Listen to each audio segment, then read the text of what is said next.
Hey everybody, welcome. Thanks for being here a bit early. I've put together just a little 25-minute talk here from Alan Watts. It's a combination of the Myth of Myself and Man in Nature talks. They blended really nicely, and then it worked out also to mix them with my nature series, which I'll be using in the talk. So getting a bit of a head start here by listening to this will help the whole concept I'm going to be opening up today to materialize a little bit better in your mind. Okay, enjoy the talk. I will see you in a few minutes. I believe that if we are honest with ourselves, that the most fascinating problem in the world is, who am I? What do you mean? What do you feel when you say the word I myself? I don't think there can be any more fascinating preoccupation than that, because it's so mysterious, it's so elusive.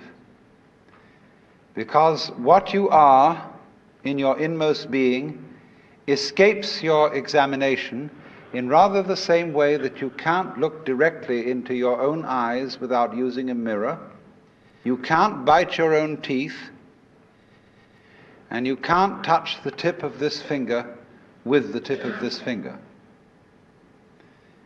And that's why there's always an element of profound mystery in the problem of who we are. This problem has fascinated me for many years, and I've made many inquiries, and there is a certain consensus about this, a certain agreement, especially among people who live in Western civilization. Most of us feel I, ego, myself, my source of consciousness, to be a center of awareness and a source of action that resides in the middle of a bag of skin. And so we have what I have called the conception of ourselves as a skin-encapsulated ego. Now, it's very funny how we use the word I.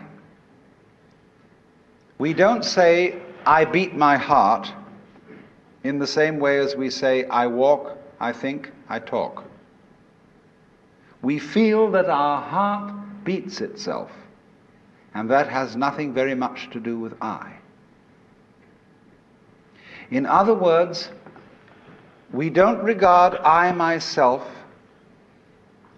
as identical with our whole physical organism. We regard it as something inside it. And most Western people locate their ego inside their heads. You are somewhere between your eyes and between your ears, and the rest of you dangles from that point of reference. It is not so in other cultures. When a Chinese or Japanese person wants to locate the center of himself, he points here to what Japanese call the kokoro, or the Chinese call shin, the heart, mind. Some people also locate themselves in the solar plexus. But by and large, we locate ourselves behind the eyes and somewhere between the ears. We speak of coming into this world.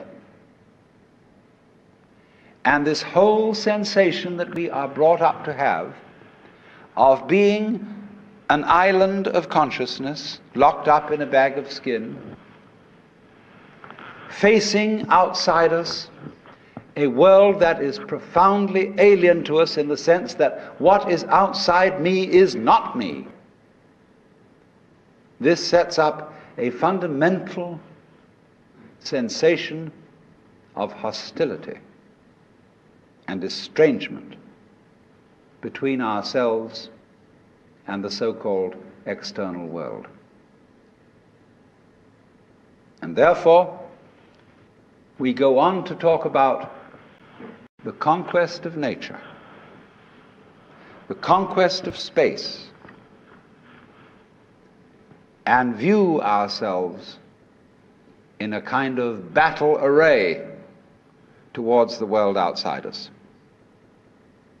Now, actually, it is absolutely absurd to say that we came into this world. We didn't. We came out of it. What do you think you are? Supposing this world is a tree. Are you leaves on its branches, or are you a bunch of birds that settled on a dead old tree from somewhere else? Surely, everything that we know about living organisms from the standpoint of the sciences shows us that we grow out of this world, that we, each one of us, are what you might call symptoms of the state of the universe as a whole. But you see, that is not part of our common sense. Western man has for many centuries been under the influence of two great myths. When I use the word myth, to me the word myth signifies a great idea in terms of which man tries to make sense of the world. It may be an idea, it may be an image. Now, the two images which have most profoundly influenced Western man are, number one, the image of the world as an artifact, like a carpenter's table or a jar made by a potter. Indeed, in the book of Genesis, there comes the idea that man was originally a clay figurine made out of the earth by the Lord God, who then breathed into this clay figurine and gave it life. And the whole of Western thought is profoundly influenced through and through and through by the idea that all things, all events, all people, all mountains, all stars, all flowers, all grasshoppers, all worms, everything are artifacts, and they have been made. And it is therefore natural for a Western child to say to its mother, "How was I made?" That would be quite an unnatural question for a Chinese child, because the Chinese do not think of nature as something made. They look upon it as something that grows, and the two processes are quite different. When you make something, you put it together, you assemble parts, or you carve an image out of wood or stone, working from the outside to the inside. But when you watch something grow, it works in an entirely different way. It doesn't assemble parts. It expands from within and gradually complicates itself, expanding outwards, like a bud blossoming, like a seed turning into a plant. But behind our whole thought in the West is the idea that the world is an artifact, that it is put together by a celestial architect, carpenter, and artist, who therefore knows how it was done. Because as we have in popular theology understood the Lord God, He is the mastermind who knows everything.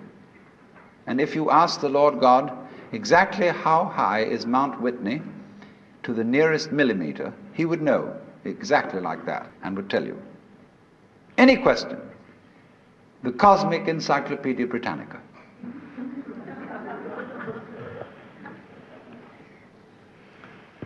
Unfortunately, this particular image or myth became too much for Western man. because it was oppressive to feel that you are known through and watched all the time by an infinitely just judge. Everywhere is this eye watching, and judging you, so that you always feel you're never really by yourself. But the old gentleman is observing you and writing notes in his black book. And this became too much for the West. It became oppressive. They had to get rid of it. And so instead, we got another myth, the myth of the purely mechanical universe. This was invented at the end of the 18th century. It became increasingly fashionable throughout the course of the 19th century and well into the 20th century, so that it is today's common sense. But the idea of the universe being ruled by that marvelous old gentleman is no longer plausible. It isn't that anybody's disproved it, but it just somehow doesn't go with the vast infinitude of galaxies and the immense light-year distances between them and so on. So instead, it has become fashionable, and it is nothing more than a fashion, to believe that the universe is dumb, stupid, that intelligence, values, love, and fine feelings reside only within the bag of the human epidermis, and that outside that, the thing is simply a kind of a chaotic, stupid interaction of blind forces. Courtesy of Dr. Freud, for example, biological life is based on something called libido, which was a very, very loaded word. Blind, ruthless, uncomprehending lust. That's the foundation of the human unconscious. And similarly, to thinkers of the 19th century, like Ernst Haeckel, even Darwin, T.H. Huxley, and so on, there was this notion that at the root of being is an energy. And this energy is blind. This energy is just energy. And it's utterly and totally stupid. And our intelligence is an unfortunate accident. By some weird freak of evolution, we came to be these feeling and rational beings, more or less rational. And this is a ghastly mistake, because here we are in a universe that has nothing in common with us, that doesn't share our feelings, has no real interest in us. We're just a sort of cosmic fluke. And therefore, the only hope for mankind is to beat this irrational universe into submission and conquer it and master it. Now, all this is perfectly idiotic. If you would think that the idea of the universe as being the creation of a benevolent old gentleman, although he's not so benevolent, he takes a sort of, this hurts me more than it's going to hurt you sort of attitude to things. You can have that on the one hand, and if that becomes uncomfortable, you can exchange it for its opposite, the idea that the ultimate reality doesn't have any intelligence at all. At least that gets rid of the old bogey in the sky, in exchange for a picture of the world that is completely stupid.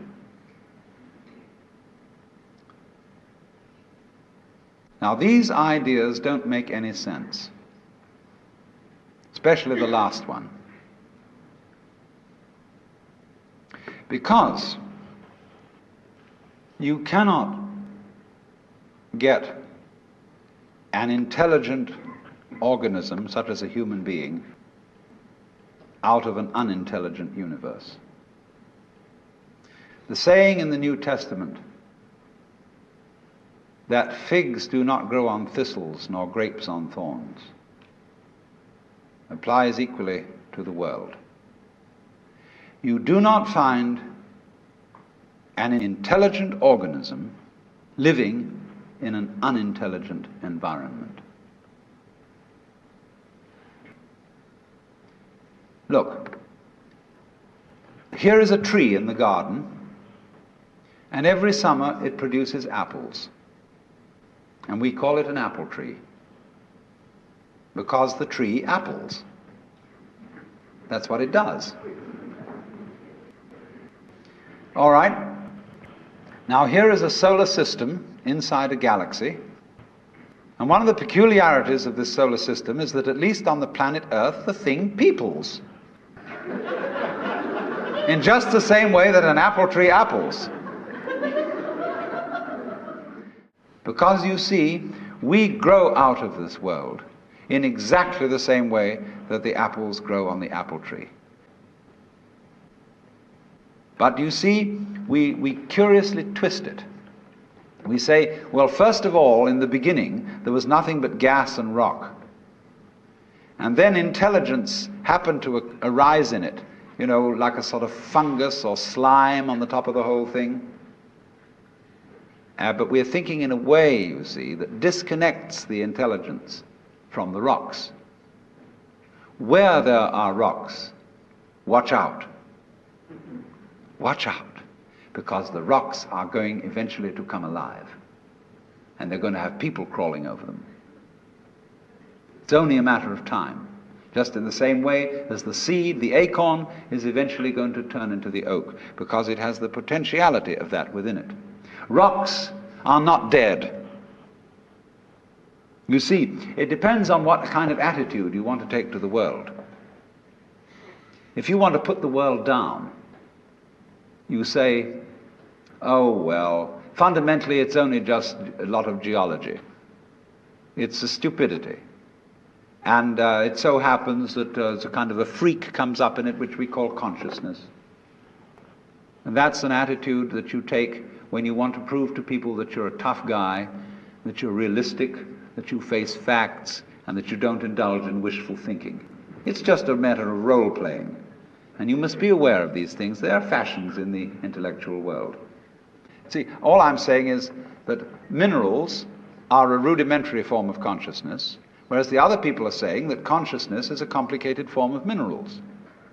What they want to do is to say everything is kind of bleh, whereas what I want to say is hooray, you know, life is a good show.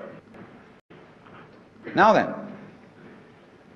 as we study man or any other living organism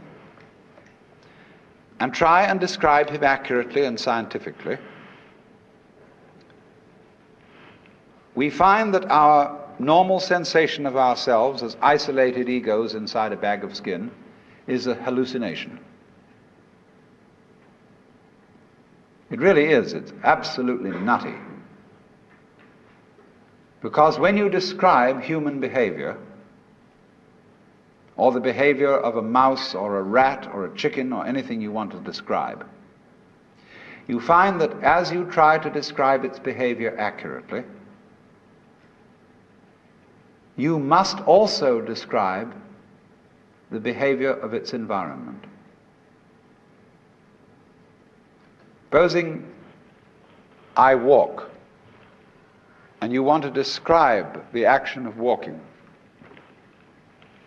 You can't talk about my walking without also describing the floor.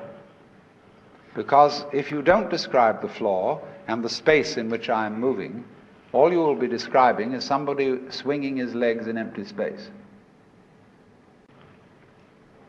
You know, you couldn't see me unless you could also see my background, what stands behind me. See, if I myself, if the boundaries of my skin were coterminous with your whole field of vision, you wouldn't see me at all. You would see my bright red vest instead. That's why I put it on this evening, to demonstrate this point.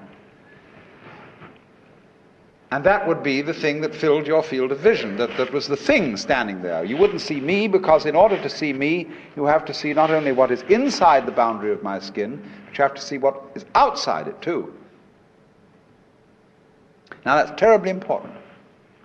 Really, the fundamental ultimate mystery The only thing you need to know to understand the deepest metaphysical secrets is this: that for every outside there is an inside, and for every inside there is an outside. And although they are different, they go together. There is, in other words, a secret conspiracy between all insides and all outsides, and the conspiracy is this: to look as different as possible, and yet underneath to be identical, because you don't find one without the other. Like Tweedledum and Tweedledee agreed to have a battle. Note that, agreed.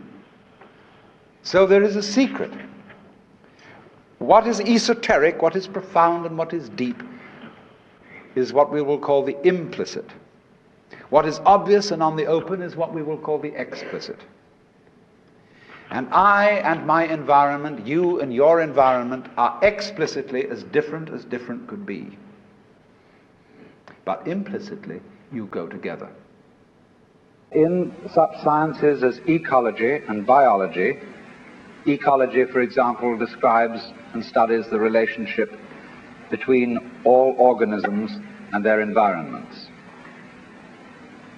The way in which they describe human, animal, and insect behavior is in flat contradiction with the way in which most of us experience our thinking and our action and our existence. We have been brought up to experience ourselves as isolated centers of awareness and action, placed in a world that is not us, that is foreign, alien, other, which we confront. Whereas, in fact, the way an ecologist describes human behavior is as an action. What you do is what the whole universe is doing at the place you call here and now. You are something the whole universe is doing in the same way that a wave is something that the whole ocean is doing. This is not what you might call a fatalistic or deterministic idea. You see, you might be a fatalist if you think that you are a sort of puppet which life pushes around.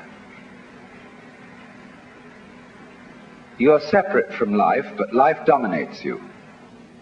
That's fatalism.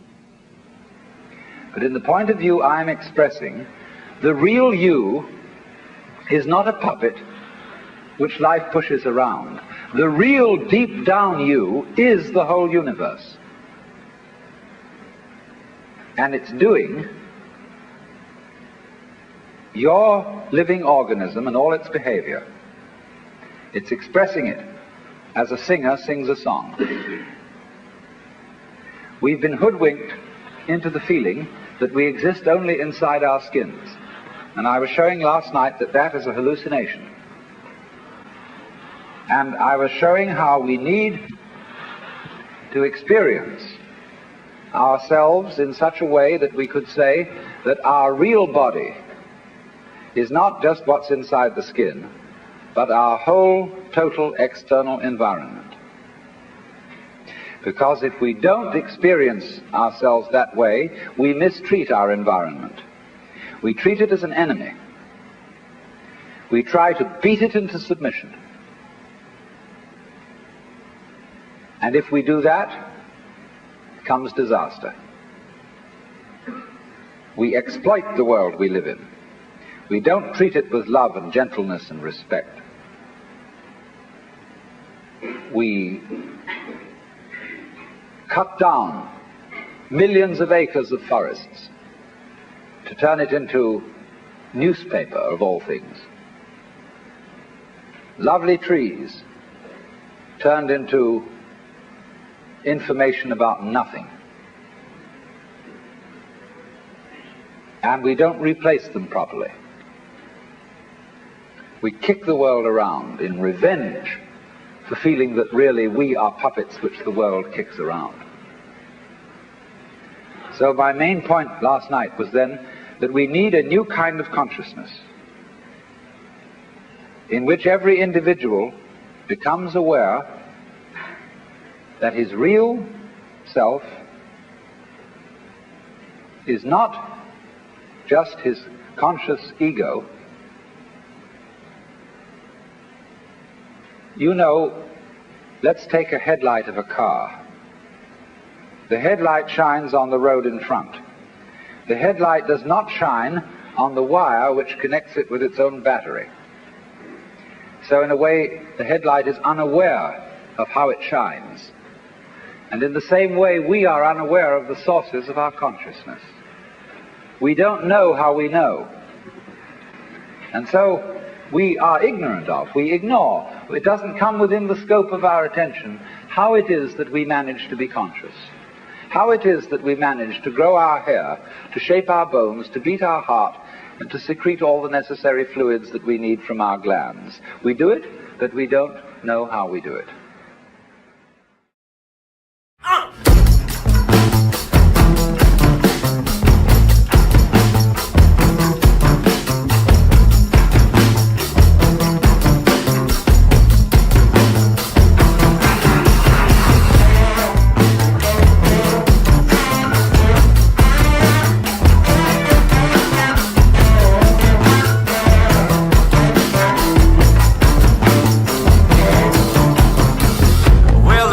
Are out and the streets are gray. You know I wouldn't have it any other way. Yeah, your mother's words, they're ringing still. But your mother don't pay our bills.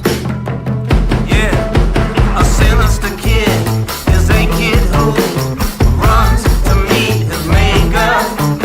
A drop dead spread from the day he's born, straight into his maker's arms.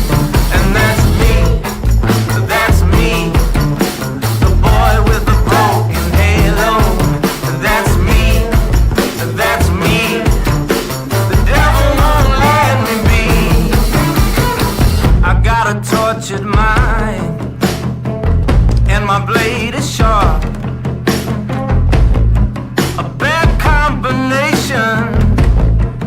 In the dark, if I kill a man in the first degree, baby, would you flee with me? Yeah, a sinister kid is a kid who runs to meet his maker. A drop dead sprint from the day he's born, straight into his maker's arms. And that's me, the boy with the broken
We're live. Here we are. Hey, everybody.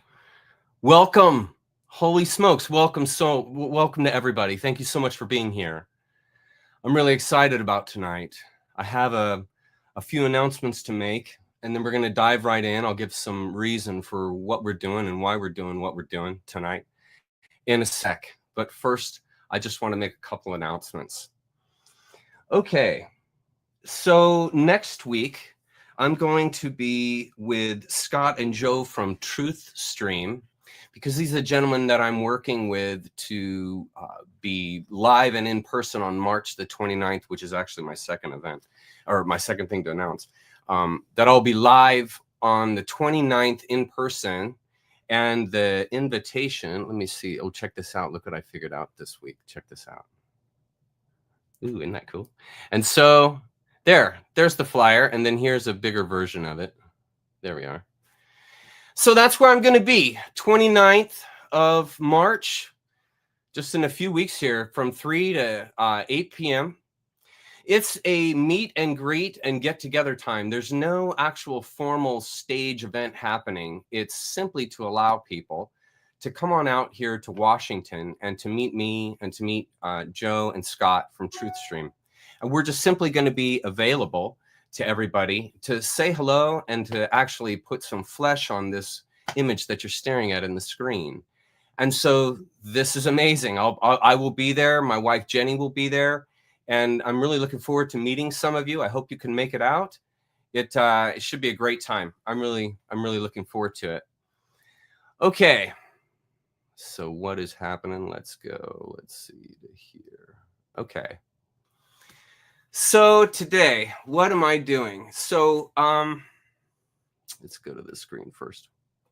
This week, I've been contacted by a number of folks, and what has been so unbelievable, a number of the couples that have contacted me have been, and this is amazing, they've been in their 80s, and they've talked about in the letters that they've written to me how they've completely transformed their life, and that they grew up in the church and that they were raised in a particular religion, a particular denomination.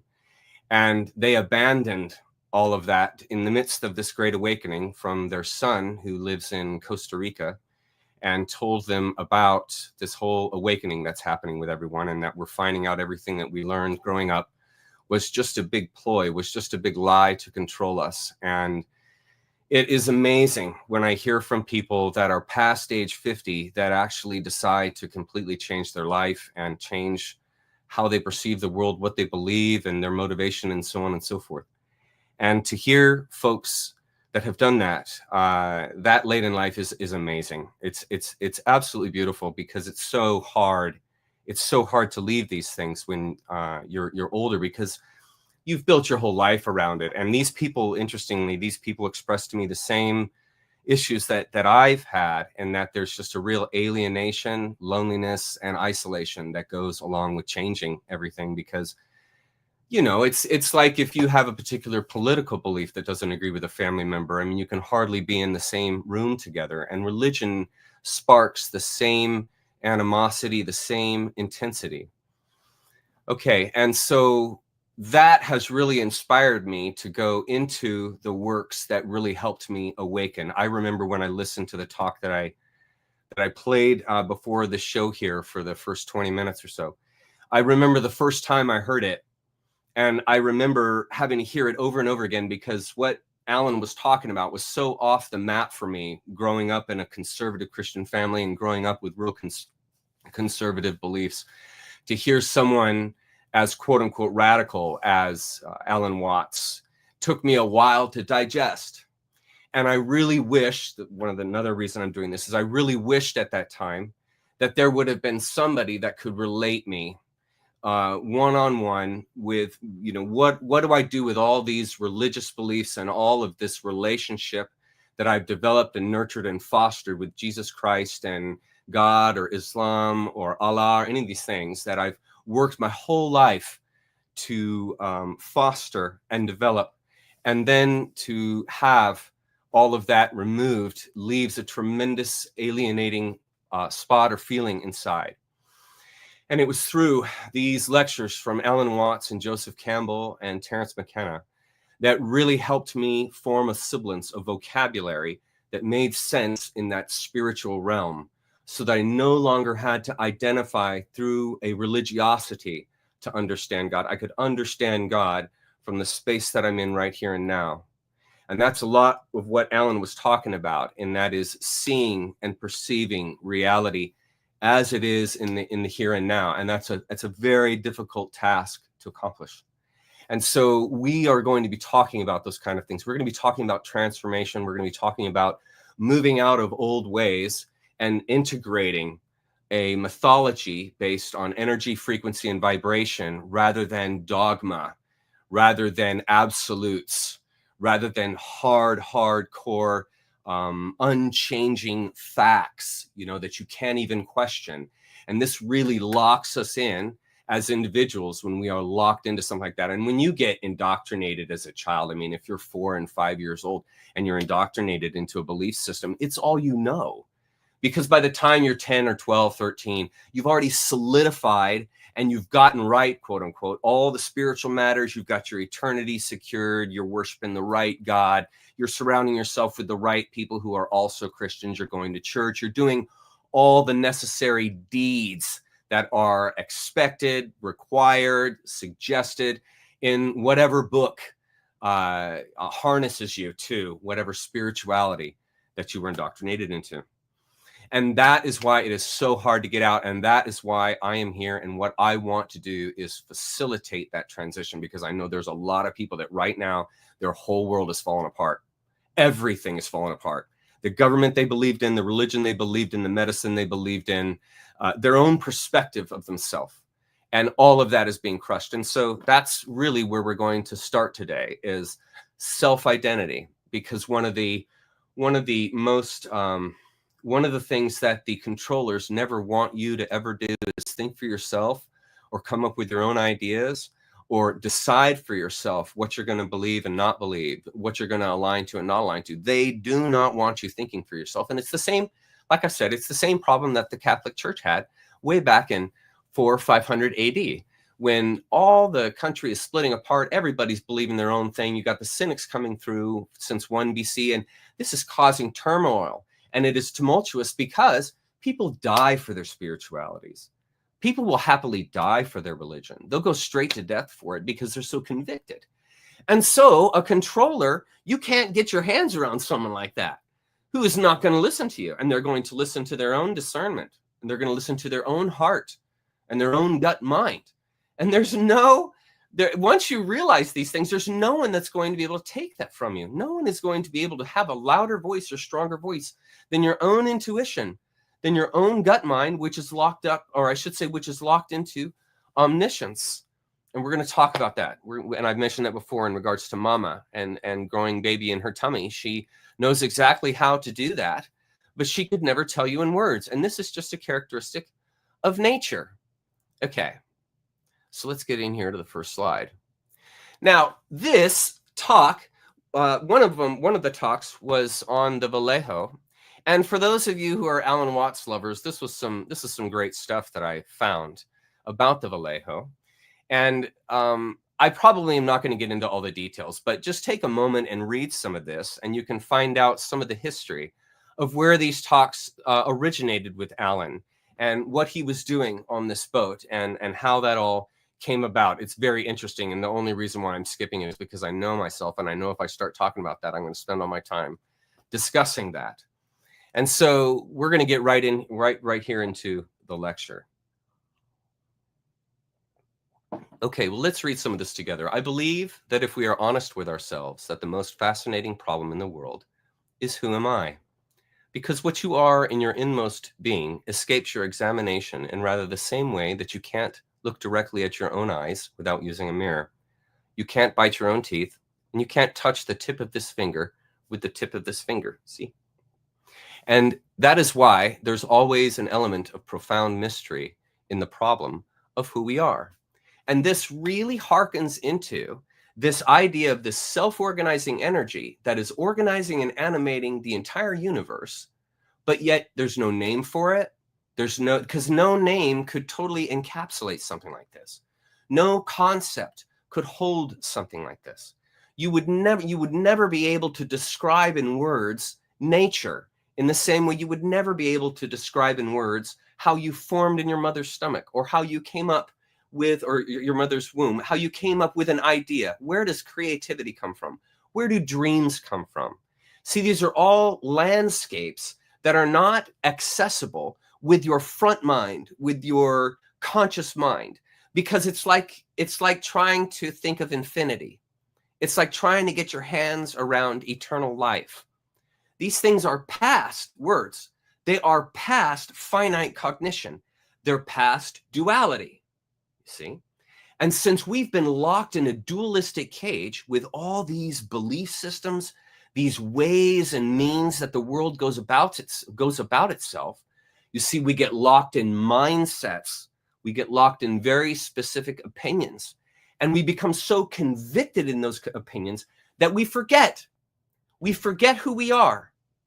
We forget the compassion that forms us, that is us. We forget the connectivity and the unity that we are with everything around us and also with ourselves. And when we begin to forget these things, and when we begin to form the world out of this dualistic idea, you see, we become irrelevant. We become irrelevant to the now. We become irrelevant to nature, to our nature, because our nature isn't a dualism. What is animating you, what is bringing about and organizing life, is not a dualistic thing. It's not a dualistic property. It has dualistic characteristics, but that's not it anymore. Then you may have a good sense of humor. You may be a really smart, shrewd person, but that's not you. These are characteristics of you. They accompany you in the same way eternity accompanies this eternal force that some people call God, that some people call ultimate reality, the Christ within you, the omniscience within you. You see, all of these are attempts to try and cognize, to precipitate an idea in your life that makes sense of something that can't make sense. You see, and that's why these talks from Alan, from Joe, from Terrence seem so foreign, because we are locked, all of us are locked in this dualistic measure. And I can see, I can pick things up, I can hear things, I can taste things. And you'll begin to think, if you're not careful, that that's it, that that's the thing. And you see, if I can get you to think that dualism is the thing, I can make you irrelevant to everything in nature, everything in the world, everything that surrounds you, including yourself. And if I alienate you, what happens? You're disillusioned. You can't find truth. You can't make sense of things. This is why the people that control us have worked so hard to keep us ignorant. That's why. Because you become uncontrollable. You become totally uncontrollable when you start to widen your awareness and perspective. You can't be fooled. And it's just like the example I've given so many times before of the magician. Once you find out the trick, see, the magician can't trick you. And so all his enamorment, all of his aura, all of his, wow, this guy's incredible, you know, all that immediately disappears when you find out he's just pulling a trick. He's just using sleight of hand. There's nothing special about this guy. He's a con, you see. And if you can get that way with the controllers, you won't buy any of their medicines. You won't buy any of their religions. You won't buy any of their government. You won't believe what they tell you because you see through the con. And this exactly is what Alan is pointing at in this lecture. That's why he's talking about the environment, because you are one with your environment. Let's go to the next slide here. Let me go bigger so you can read it a little bit better. Okay. Especially, okay, a problem that has fascinated me for many years, and I've had many inquiries, and that there is a certain consensus about this, that there's a certain agreement, especially among people who live in Western civilization. And we have what I call the conception of ourselves as a skin-encapsulated ego. And I think that really makes sense. And remember last week when I was mentioning how it's not a good idea to kill the ego? That's what this is pointing towards. And characteristics, dualistic characteristics, being in time, your sense of things, taste, and so forth, these things cause us to think our ego is the thing. But our ego, like our personality, like our sense of humor, like our knowledge, is just a characteristic of the oneness that's behind. That's the environment. That's the place that surrounds you.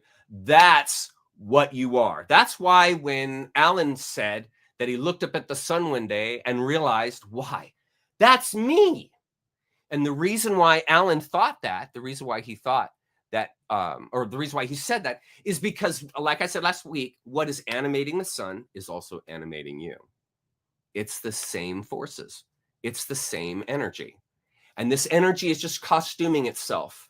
Why? To give us the experience of time, because this is what the soul seeks, because the soul is an eternal thing. It doesn't want or need anything. And so exceptional experience, your life, your experience, is what goes into the soul and brings to it fulfillment, if you want to think of it in those terms. And so that's why your experience, the wider and wider your perspective, becomes so important, because the wider your perspective, the more experience, the more you can draw into this inner omniscience, this inner knowingness, this inner aspect of you that is animating everything. And if you can clue into that plane, you see, you then align and see yourself in everything, and you begin to behave appropriately without even needing any kind of religion to inspire you to behave appropriately. It's an entirely different way of going about things. Okay, next slide. We don't regard I myself as identical with our whole physical organism. We regard it as something inside. And most Western people locate their ego inside their heads. Excuse me. It is not so in other cultures, and we'll get to that in a minute. But that's the idea that's prevailing in the West, is people caught up in the materialism. That's why I'll often say that highly religious people are highly narcissistic materialists, because they're obsessed with this dualistic religion that locks them in this time zone, right? And then they don't hear or see any other reality.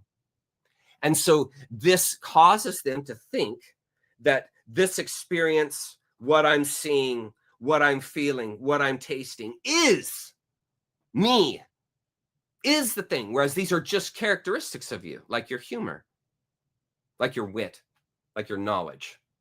Okay. And so what he's saying here is this isn't so in other cultures. And if we look over here at the East, and this is what broke Rome apart, when the Chinese or Japanese person wants to locate the center of himself, he points here to the shin, the heart mind. It's an total, see, the Eastern individual looks inward when they want to know who they are, because that's where that omniscience, that self-organizing factor is, you see. And what does the West do? What does the Western individual do? They look outside themselves, not to the shin, not to the heart mind, because the Western individual considers the heart to be fallen. It even says, I can't remember the verse, but it says the heart is bound to wickedness, bound to it. That's why the Christian will sing the hymn, I'm prone to wander from the God I love, because the Christian sees himself, the Western individual sees himself as fallen, needing to be saved by an outside force. And you see, this is why you break up a society. When you have when you take a society and you have a whole conglomerate of people that are looking for answers outside themselves, praying and asking permission, seeking approval, expecting reproof, all of these things coming from outside. And then you have this whole other entourage of people that see the outside as just an illusion, and that the only authentic, real thing is what's inside you, because that's the only thing that you can truly know, because it's inside you. And so trying to find it outside, trying to see it outside, you will never find or see it. You will live in illusions. You will create, like I did when I was a Christian. I created this relationship, this idea of God in my head. And I would talk to this idea of God in my head. I would talk to Jesus. I would imagine, key, I would imagine into reality that Jesus was talking to me. And I would hold a conversation. I did this my whole life. I would hold a conversation in prayer with Jesus, thinking that Jesus is out there, that Jesus somehow is separate from me, resides in my heart because I've been forgiven by God, by God through the death of Jesus. But they don't see themselves as a component, a portion of Jesus. You see, it's an entirely different approach. And when I walk into a space where I think all the answers are outside of me, what happens to me? I'm filled with lack. I'm filled with lack because it's not in me. It's outside of me. And I have to believe right. I have to behave right. I have to do very specific things, very specific activities I have to do in order to remain in relationship, cohesion with this God, this idea that is outside of me. This creates anxiety because you're always having to fidget with it. What are you doing your entire life as a Christian? You're fidgeting with your spirituality. You are constantly managing it. Constantly. You are constantly attempting to keep a relationship with this external God as a fallen creature trying to do the right thing. That's pure anxiety. That's a wild goose chase. That's a red herring. Because you're chasing after illusions and you're imagining aspects, illusions into your head and then behaving within that illusion. Do you see how that then causes a disconnection with all of reality, a disconnection with authenticity, a disconnection with the nature that you are and the nature that you're in? Do you see what happens? And this happens automatically because the person's been indoctrinated and they don't know any other way. And so they'll see a slide like this and they'll think, why does the Eastern individual think that the answers are within when we all know that, and the Bible tells us that the answers come from God? You see? And this is how you then can see, if you take a helicopter view of all of society, you can see why they set religion up as they did. This is an insurmountable plane for these people. They will never get above the rung called sin. They'll never get past it. You have locked all these people at the ground level, and they will never leave that level, and they will fight to stay at that level because they identify as a sinner. They don't identify as omniscience. The omniscience that's within them, they don't identify with that. Because you've been so degraded with this idea of sin and this idea of falling from God that you will never have the haughty idea of placing yourself on an even plane with this idea of this ever-encompassing, self-organizing magnificence. And it's very hard for a Christian to see themselves as magnificent because it always has to be adorned in forgiveness. It always has to be adorned in steps. Gymnastics, I like to call them, spiritual gymnastics. And that right there takes away the authenticity, because as soon as you start relating to spirituality through materialism, you're in trouble.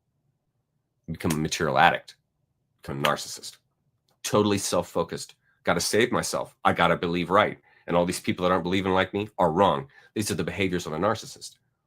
I've got it figured out. They don't have it figured out.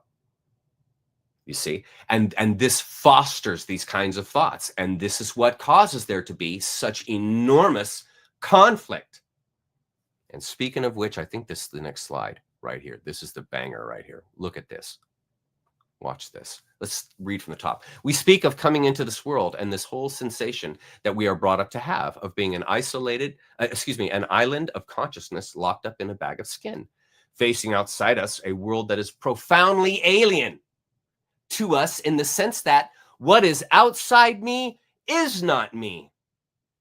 See? And this is the most important thing. This sets up a fundamental sensation of hostility and estrangement between ourselves and the so-called external world. And this orients you to conflict.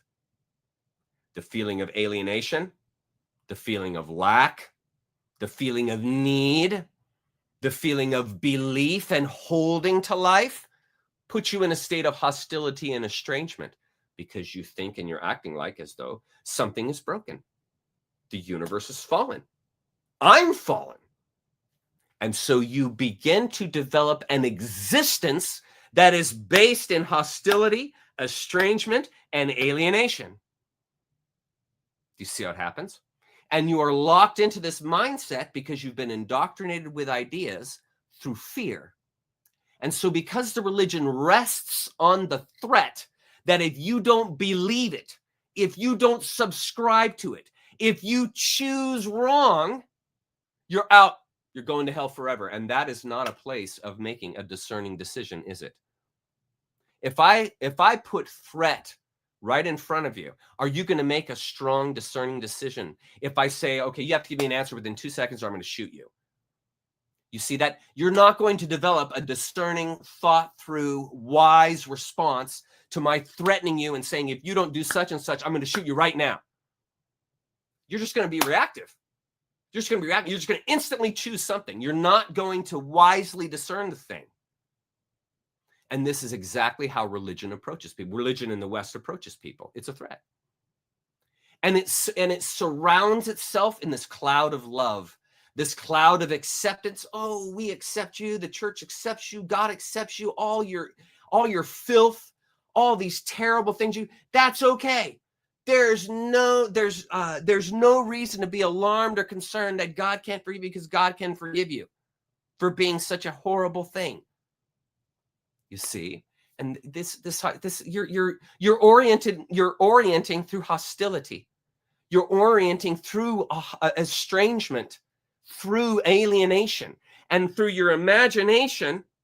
You're going to have to develop this identity. You're not going to experience your identity in the here and now with something else, some other aspect. You're going to experience it purely in your imagination.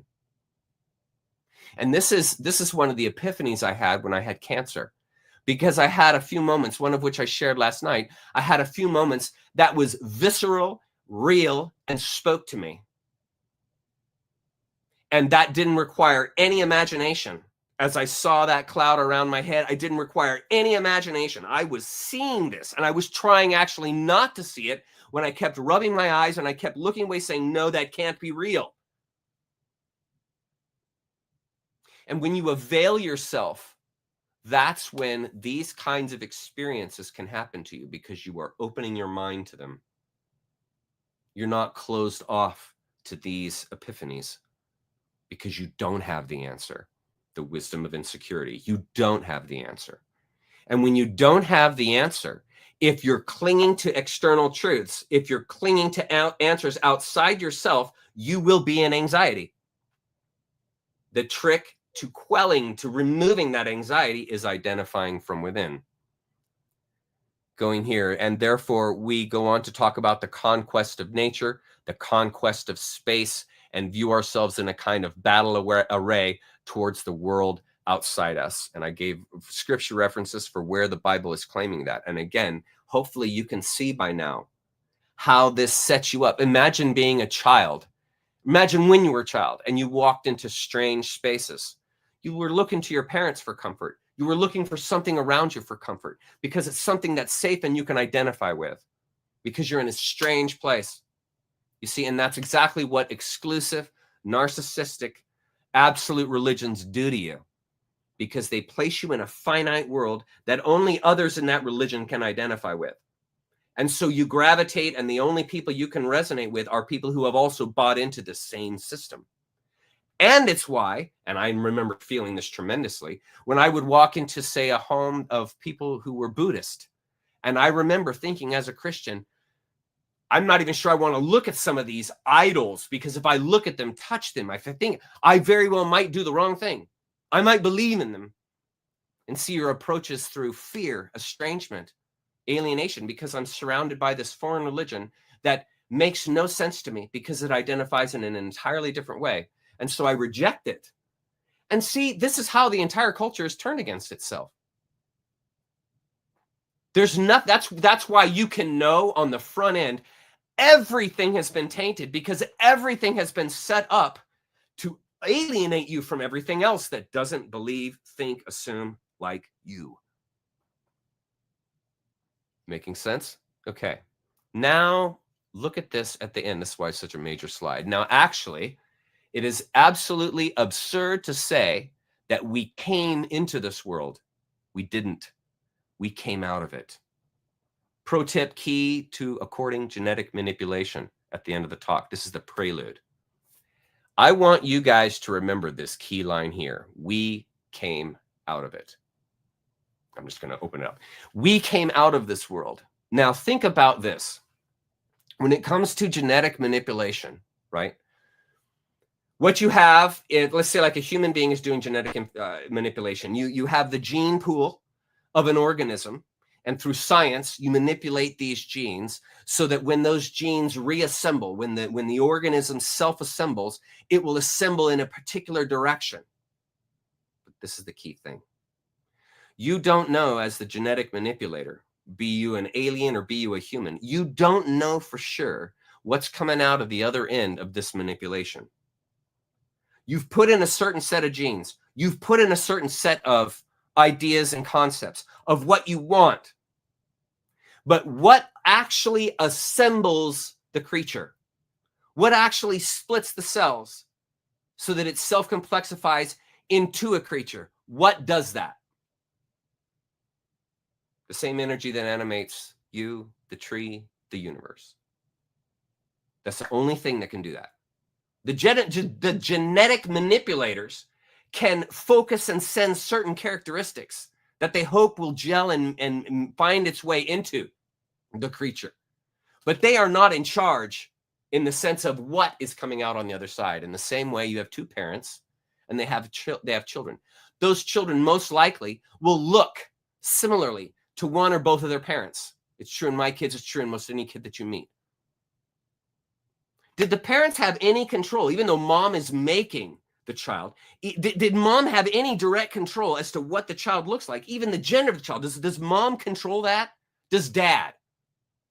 No. No. No, nature. The self-organizing factor is what generates, causes the being to become, animates the being, fills the being with life, and carries in that being forward. So here's the big question, and I got a big one at the end of this that I'll ask, and I'm not going to ask right now. So here's the big question. Does it really matter? Does it really matter what sourced the gene pool? Because what comes out on the other side is completely determined by nature. So why is there such a huge emphasis, concern, degradation, when someone thinks of human beings as creatures which have been genetically altered or genetically created by a material force? Do you see? Why become so upset? Why are you anxious?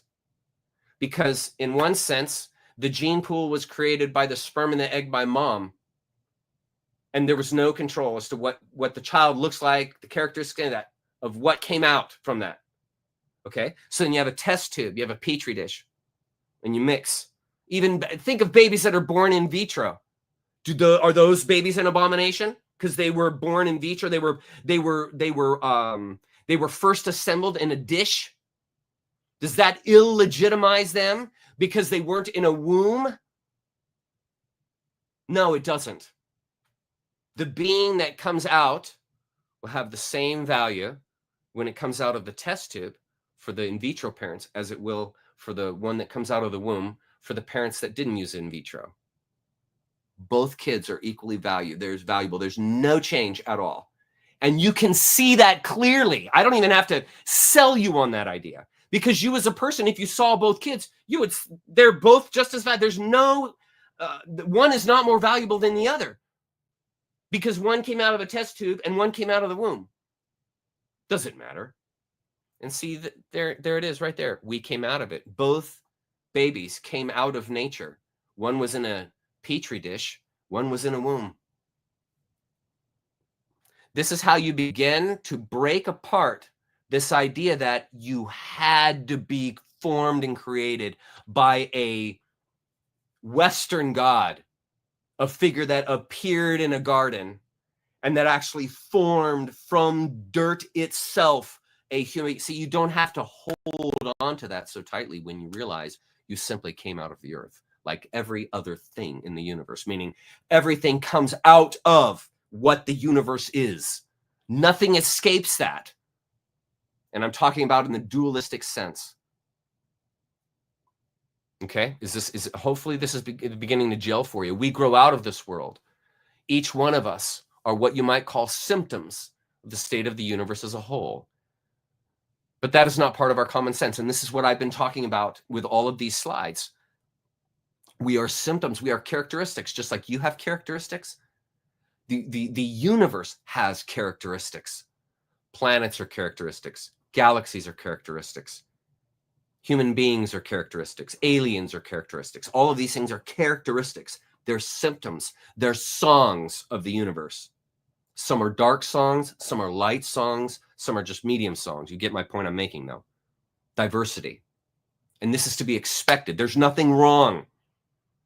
The universe is not a fallen enterprise because it has evil within it. And it's not a holy enterprise because it has goodness and holiness in it. It's all of these things. These are just symptoms. They're characteristics, just like you. Your skin color, your hair color, your eye color. These are just symptoms of you that came out of your gene pool that nature controlled. Not your parents. Nature controlled. That's why neither of my parents have blue eyes. It was in the gene pool, but my dad's eyes are hazel. My mother's eyes are also hazel. And so the point being that they didn't control that. And neither does the scientist in the lab, and neither does the alien. And then consider the life, each one of these children, the test tube and the one that came out of them, and consider the life that they have in front of them, the energy that is in there, the potential that is in there. And it doesn't matter their origin. And so we as a society need to begin to let go of having our origin a very specific way in order for you to like it, in order for you to accept it. You got to get past your own ego. You got to get past your own assumptions about what is valuable and what is not valuable. And the reason why you have these ideas of value in you like that is because you think the world is a dualistic enterprise, and it's not. Everything is of equal value because the whole universe is doing you in the same way that the whole ocean is performing a wave on Newport Beach. It takes the entire Pacific and Atlantic Ocean to make waves on Newport Beach. And it takes the entire galaxy, the entire planet, to make you, to bring about you and your life experience. Because what are you experiencing right now? The entire universe, the oceans, the earth, creativity, everything. It's all in you. That potential is there. And it doesn't matter if you came out of a test tube. It doesn't matter if you came from another planet. It doesn't matter if you came out of an alien's idea. It doesn't matter. You have the beauty of living life. You have the beauty of experiencing the world. You have the beauty of experiencing rapture, love, passion, connection with others. You have this all in you, this beautiful experience in you, and it doesn't matter. It doesn't matter where you came from. You see? This changes when you begin to see life this way. It changes entirely your perspective of life, especially when you no longer see things as fallen or needing to be saved or tainted or not of God. You see, it's just anxieties. Next slide. Western man has for many centuries been under the influence of two great myths: the image of the world as an artifact, and the second image is the image of the world as a stupid thing. And when you begin to see the world as an artifact, I'm not sure what the next slide says. When you begin to see, yes, here we go. When you begin to see the world as an artifact, you're seeing everything as made. You're seeing the entire universe as like a watch. And you have a watchmaker, an authority that makes sure everything's okay. It has to be managed. Nature needs a boss. You need a boss. And this all comes out of hierarchy. And where do we get a hierarchy from? From dualistic ideas about the world. From this idea that that person is more valuable than that person. Estrangement, conflict, alienation. That is where all this comes from. And when you begin to see the psychology and why you think what you think, why you assume what you assume, you then dispel yourself. Because now you realize, oh, that's why I had a problem with the thought of aliens genetically manipulating me. Because I was under the idea that my origin was really important, that it determined me, which is an illusion. It's fake. It's not true. It doesn't determine you. That's why there are people that can be born into poverty and they can become something that a person that typically comes from poverty never does. It's because it is in you. And it doesn't matter where you're from, where you're born, how you're put together. It doesn't matter. That potential, that omniscience, that discernment, that knowingness, this ability to connect with the sixth sense is in you. You don't need to be trained in it. It is in you. You don't need an authority to guide you. That's why you don't need a religion to have morals. Morals comes out of your empathy, your compassion. And the more empathy, compassion, and identity you see in someone else, the more appropriately you will treat them. The more appropriately you'll become in your behavior because you see the inherent value in everything. Because there is no separation. And when there's no separation, guess what? You're free. You're free. You're totally free because you're not encapsulated in the idea of separation. You can see why this is, philosophers spend so much time on this, is because it's so close, you can't see it. It's so close. This idea I'm giving you, this idea of liberation that I'm offering you, is so close, you can't see it. And that's why you keep missing it. Because you think because you continue to put control aspects before that recognition. And so you have to believe right, think right, do right to have that. And that's not the way a universe works that isn't oriented to dualism. That's not the way it works. Everything is an expression. Everything is a bringing about. Your life is the experience of your conscious mind coming into accord with the omniscience within you. And so you spend your whole life walking that space. And there's no map. Anybody that tells you, here's the 7 steps to a better relationship to God. Here's the 5 steps to getting this right or that right, spirituality. Nobody can tell you these things. They are past words. Just like when a person says, hey, let me introduce you to my friend, and they hand you a book about him. Is that introducing you to their friend? No. No. It's like eating potato chips at a roast dinner. Unsatisfying you. It's not going to be satisfying to read about this person in a book. That's not going to fulfill you. Meeting them, interacting with them, sharing with them, that's what's going to bring fulfillment to the relationship. There's more to it. Okay. And the whole of Western thought is profoundly influenced through and through and through by the idea that all things, all events, all people, all mountains, all stars, all flowers, all grasshoppers, all worms, everything are artifacts. They have been made. The Chinese do not think of nature as something made. They look upon it as something that grows. And the two processes are quite different. Something that grows and something that's made. The growth has the energy, the fire within it. The thing that's made doesn't, because it doesn't self-assemble. Do you see skyscrapers self-assembling? No, they don't self-assemble. But you see a baby self-assembles, and a baby is 10 billion times more complicated, engineering-wise, than any skyscraper. And yet, mama has no problem whatsoever making that baby every single time. No problem. It's in you. It grows. Your awareness grows. You are not born aware. That's the beauty of the earth and why I consider it a nursery. It is a nursery for consciousness. You grow. You grow into consciousness. You grow into awareness. If you take a rule book and apply that and say, okay, I'll be conscious if I read this rule book, you're not becoming conscious. You're closing your mind to the ideas that that book forces you to integrate. And that is unhealthy. That's why having any one book and saying this is the end all, be all, final thing is a really bad idea. Because nature, omniscience can't be put into words. There is no finite. There is no book. Your experience is what's going to bring this understanding to you. Your participating, your risk in life is what's going to merit you the understanding that will bring about fulfillment, compassion, empathy, appropriate behavior. That's not going to come out of any book or any threat or any prayer. It's going to come through identity, identifying and seeing yourself in others. That's where the compassion comes from. That's why when someone tells you a story where they suffered and they went through something terrible, and you also went through that same experience, you will have empathy and cry with them because you know what it's like to feel that. Empathy doesn't come from a book. It comes through identity. That's where compassion comes from. If you want to feel more compassion, give yourself to others.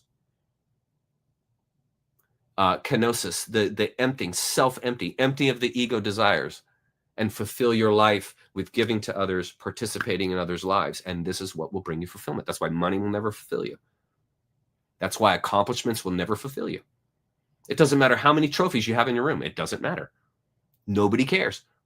Nobody cares about your trophies but you. They care about identity. They care about authenticity. You see?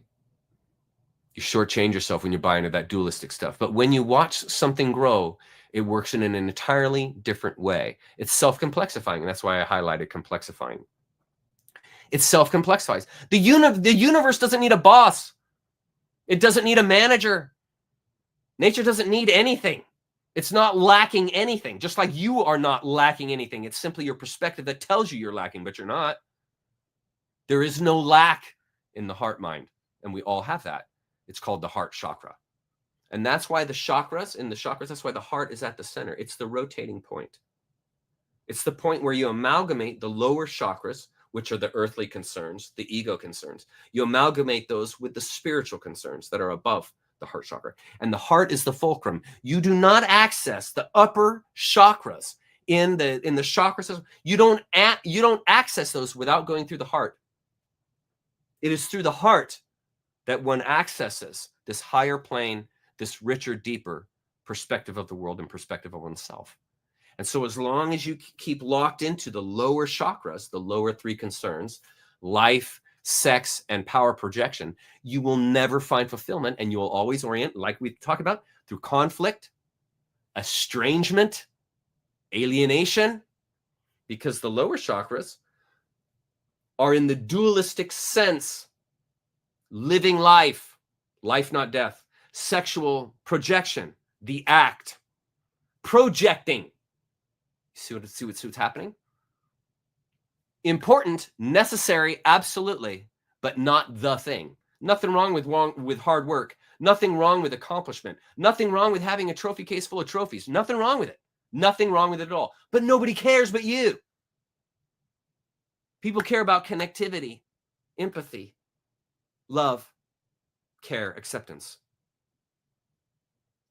You see? Okay.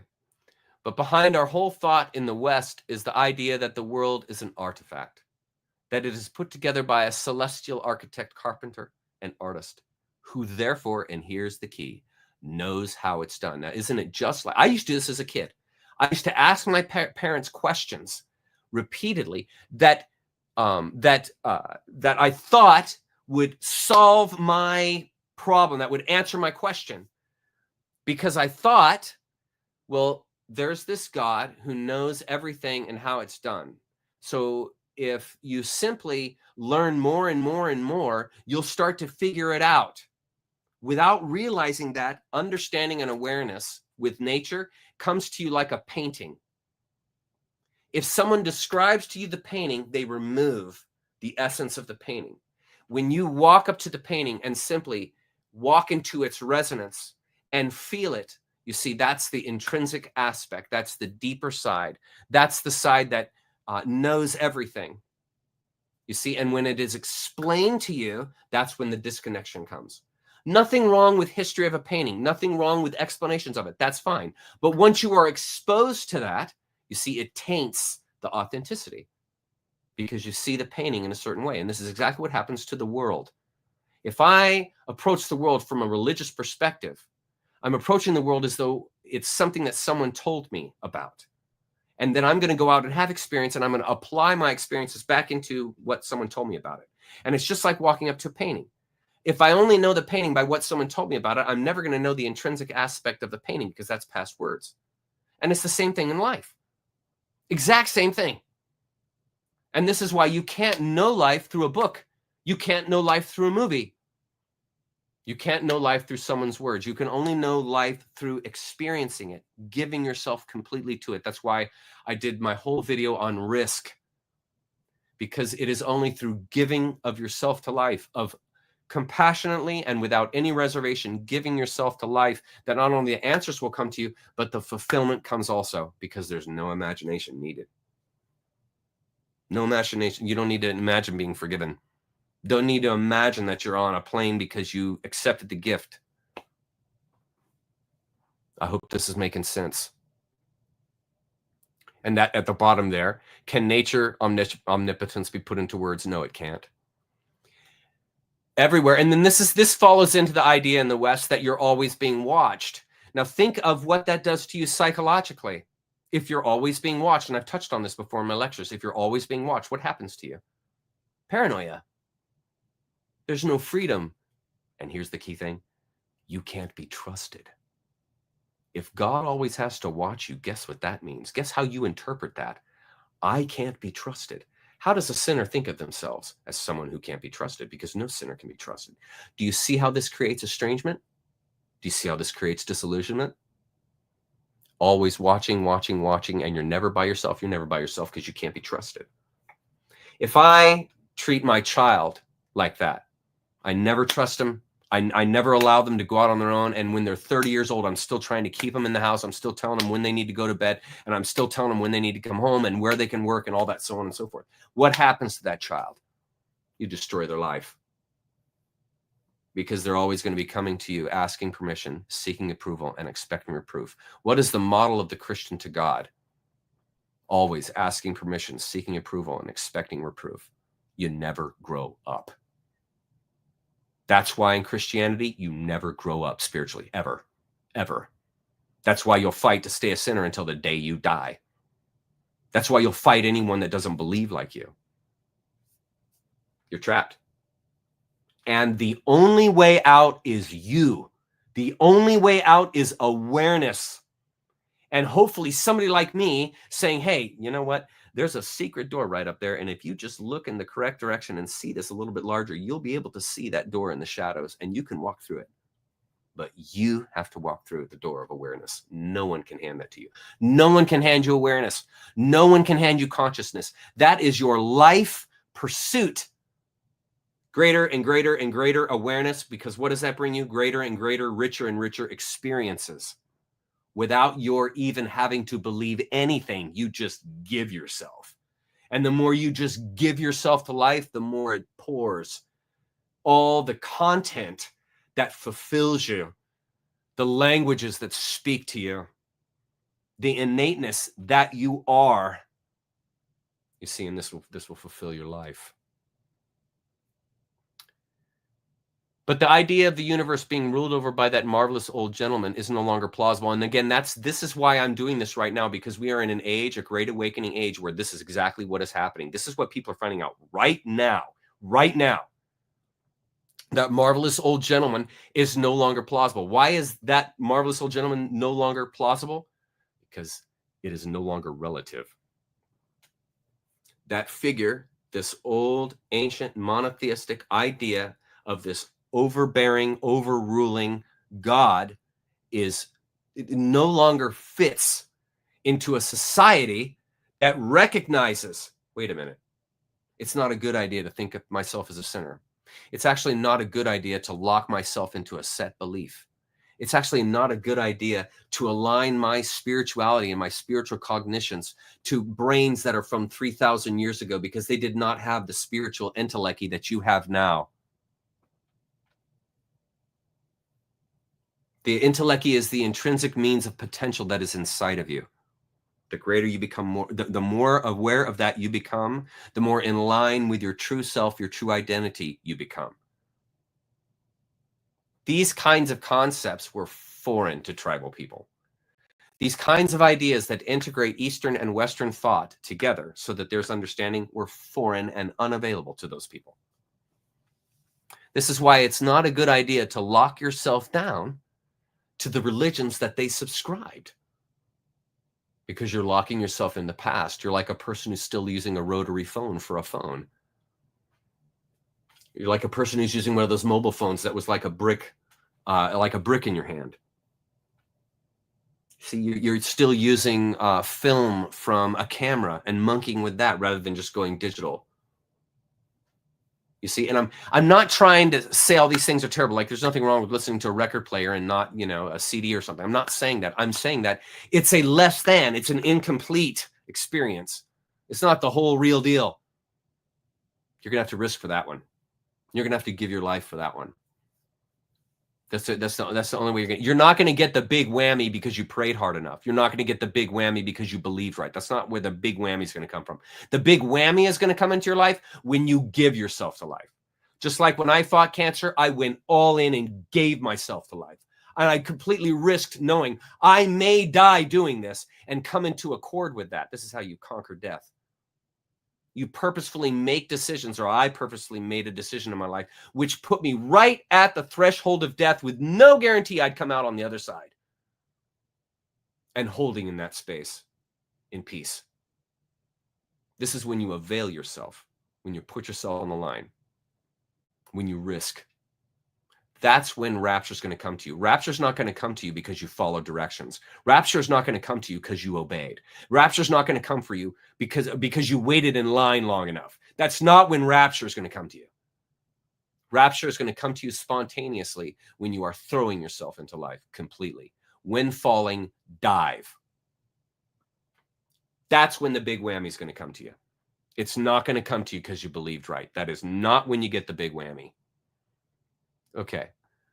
So instead, it has become fashionable, and it is nothing more than a fashion, to believe that the universe is dumb. That's the second idea, the second illusion that comes about. The thing is simply a kind of chaotic, stupid interaction of blind forces. And this is how Darwinism, this is how Darwinism dumbs down the universe. You're just a dumb, blind chance, pal. And if you think otherwise, you're a damn fool. See what that does? Dumb, blind chance. Dumb, blind chance. The whole thing is just dumb, blind chance. Sacred geometry, just dumb, blind chance. How ignorant of a person do you have to be in today's modern age to actually buy into that garbage? Deny, deny, deny, run, deny, degrade, shame. How much am I growing doing that? Projecting my frustration on others? How much am I growing behaving like that? Telling other people they're believing wrong, telling other people what to believe, telling other people they're right or wrong, and so on and so forth. What am I doing with my life at that point? I'm filling my life with anxiety, trying to get everyone to be a bot just like me, think like me, behave like me, assume like me. Narcissism. You see it? When you start to see the psychology that happens to you when you believe in a Western religion, you will not get out of it fast enough. You won't be able to run fast enough. That's why I left everything. I left everything. I could not get out of that trap fast enough. And it was so poignant and painful in my life that I actually put myself in a horrible position doing it, because it was like a house on fire. Got to get out of the fire. Got to get out of the house. So I ran out of the house. I won't be a hypocrite. I won't be a damn fool. I won't be a coward. You see, and that's what happens when you start to realize what these religions do to you, what politics do to you, what medicine does to you. Everybody's finding that out. And that's why everyone's like, whoa, wait, what, wait, what, whoa, what? You see, and this crisis, this is what you're seeing. This is the crisis that you're seeing. And if you're wondering why things are taking so long and why this turnover is so slow, this is why. Because there's a lot of people that haven't made the transition possibly that you have. And so they're still clinging to life. They're still clinging to 3,000-year-old beliefs. They're still clinging to the world before the Great Awakening. And they're trying to bring that world, their old way, into the Great Awakening. No, it's not going to work. It's not going to work. You have to leave. You have to leave what you used to think, what you used to believe, what you assumed is truth, what was driven into you. You have to leave. That may mean losing relationships in your life. It's about priority. What's your priority? Is it necessary to have to sacrifice, lose some of these relationships in order to continue to grow? This is the hard decisions that have to be made, because you can't go into awareness half-ass. You can't. It's like getting in a car and kind of driving it. No, you got to get in that car and drive it. Put your hands on the wheel, put your foot on the gas and brake, and drive it. And that is exactly how you save yourself. That is exactly how you find awareness. You put yourself in it and go. Is it risky driving a car? Yes. Might you get killed? Yes. Yes. There's no guarantees. And this is the wisdom of insecurity, because the wisdom of insecurity says that's where you're going to find rapture. When you totally go for it, dive right in, head first, go for it. What other way is there to live? Do you want to live any other way? Do you want to live half-ass? Is that how you want to live? Kind of the Great Awakening? I'm willing to change everything except my religion. I'm not willing to change my belief. I'm not willing to change what I think about that stuff, but I'm willing to change everything else. No. It's like hiring a key person on your lawyer team, and they're only kind of a lawyer. They're kind of only halfway there. They work part-time. No, man. No, you need players on that team. Your psyche is the same way, man. Totally give yourself, man, fearlessly walk into the abyss. That's when you'll find the big whammy. You'll never find it in a religion. There was this notion that the root of being is an energy, and this energy is blind. This energy is just energy. It's utterly and totally stupid, and all our intelligence is an unfortunate accident. And again, this is what happens with Darwinism. Blind chance. You're just a gene swarm, pal. Just a gene swarm, pal. Nothing to you at all. Nothing special at all. Nothing. Dumbing it down, dumbing it down. Everything just comes from slime, happen chance, whatever. Do you see how science then destroys your identity? Destroys it. You see? It becomes clear as day when you see this stuff, folks. It becomes clear as day. We're just a sort of, again, here, the same thing. We're just sort of a cosmic fluke, and therefore the only hope for mankind is to beat this irrational universe into submission, conquer it, and master it. And he adds there, Alan does, now all this is perfectly idiotic. Isn't it, though? To think you can conquer and master, to think you can have dominion over nature? Think of how nutty that idea is. I'm going to have dominion over nature. Do you see how crazy that is? But see, when you're in that lie, it makes total sense. Oh, I'm a hunter. Oh, I rule over these animals. I'm the top of the food chain. Top of the food chain.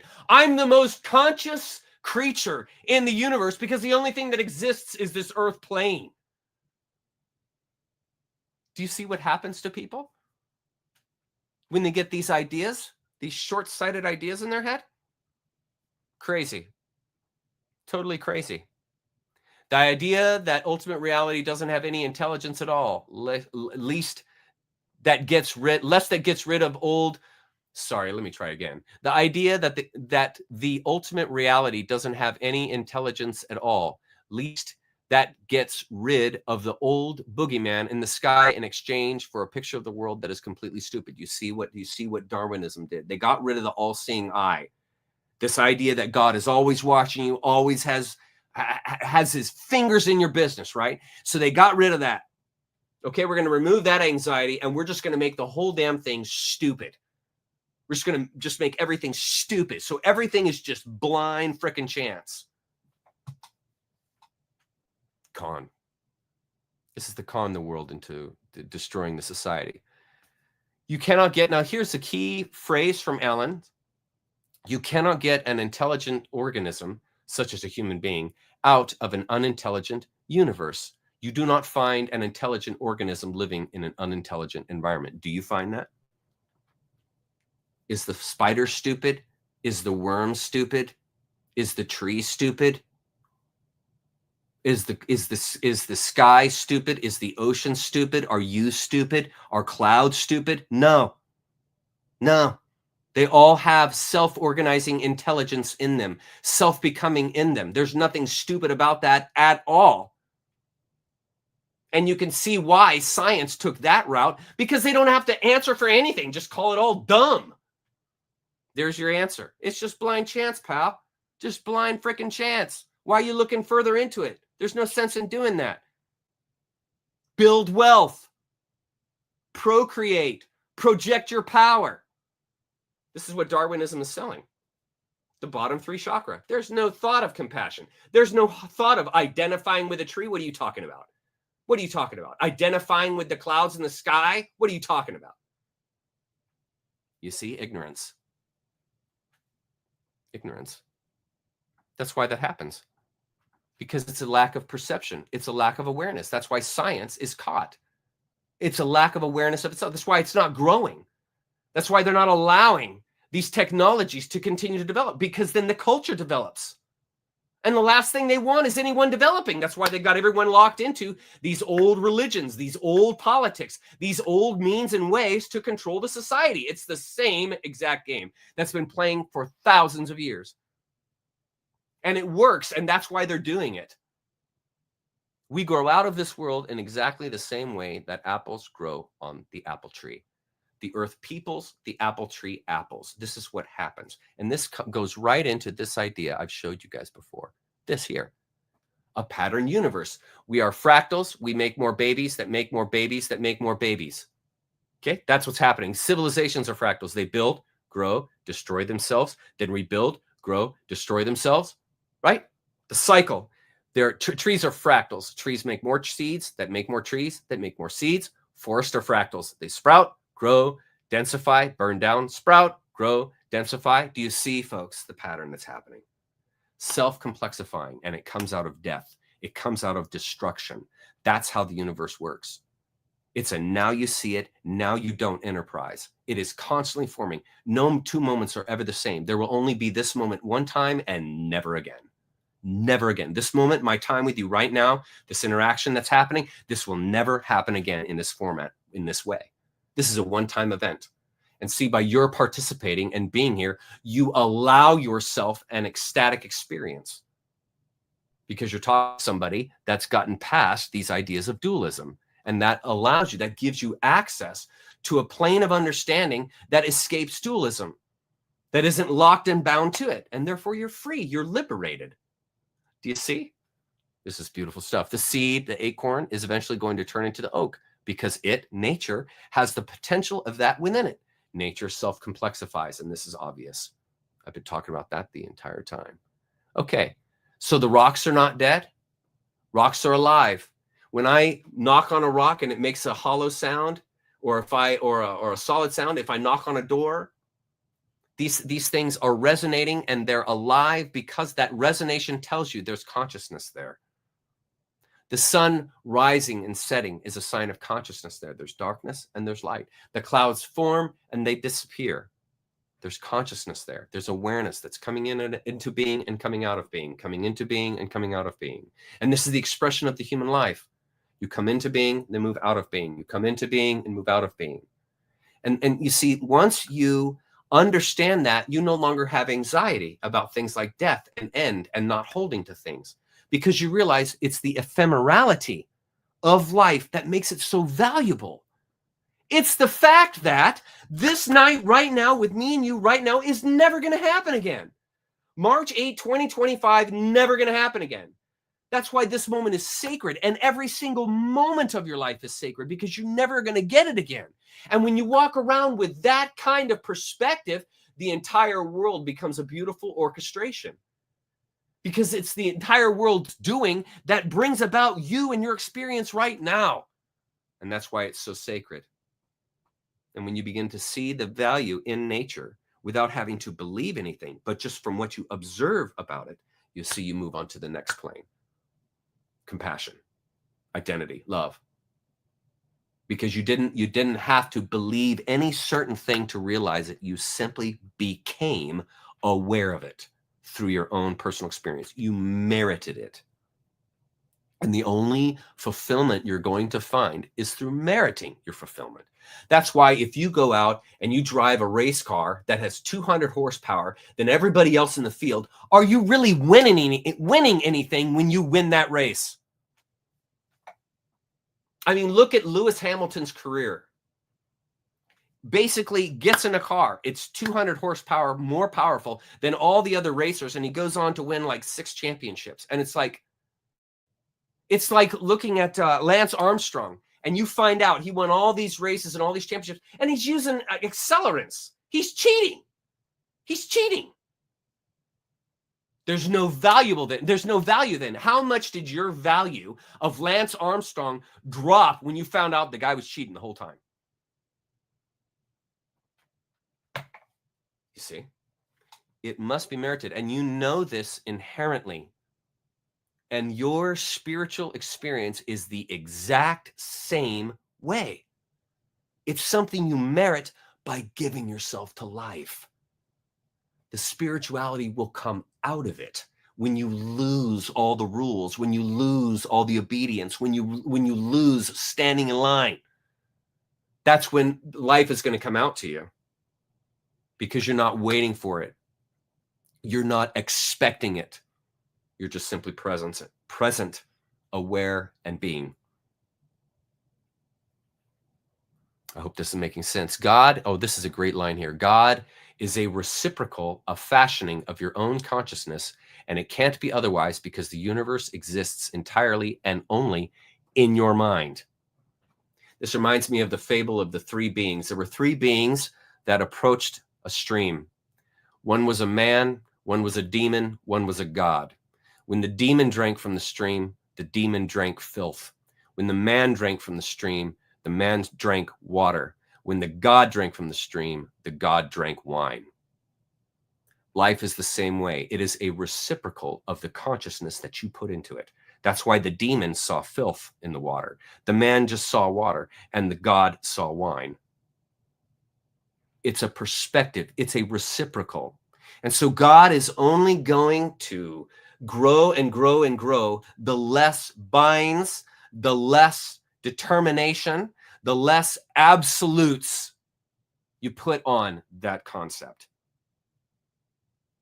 This is the key, you function the same way.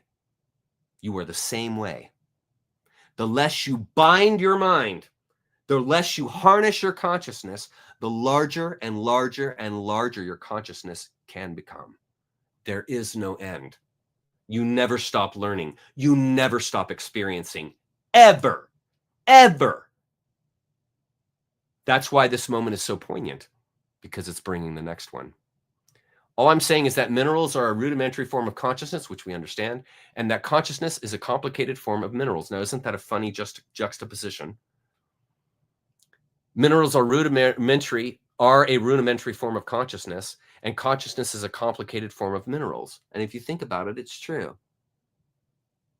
But you see, when you understand it at this plane, it doesn't lessen it. It makes it more valuable, because you see the value in rocks, and you also see the value in yourself, and you equate these things. These are different forms of consciousness. These are different forms of experience. These are to be respected, like the 2 children. Say one child is really bright and the other one isn't. But they both have value. It doesn't matter that one is bright and one isn't so bright.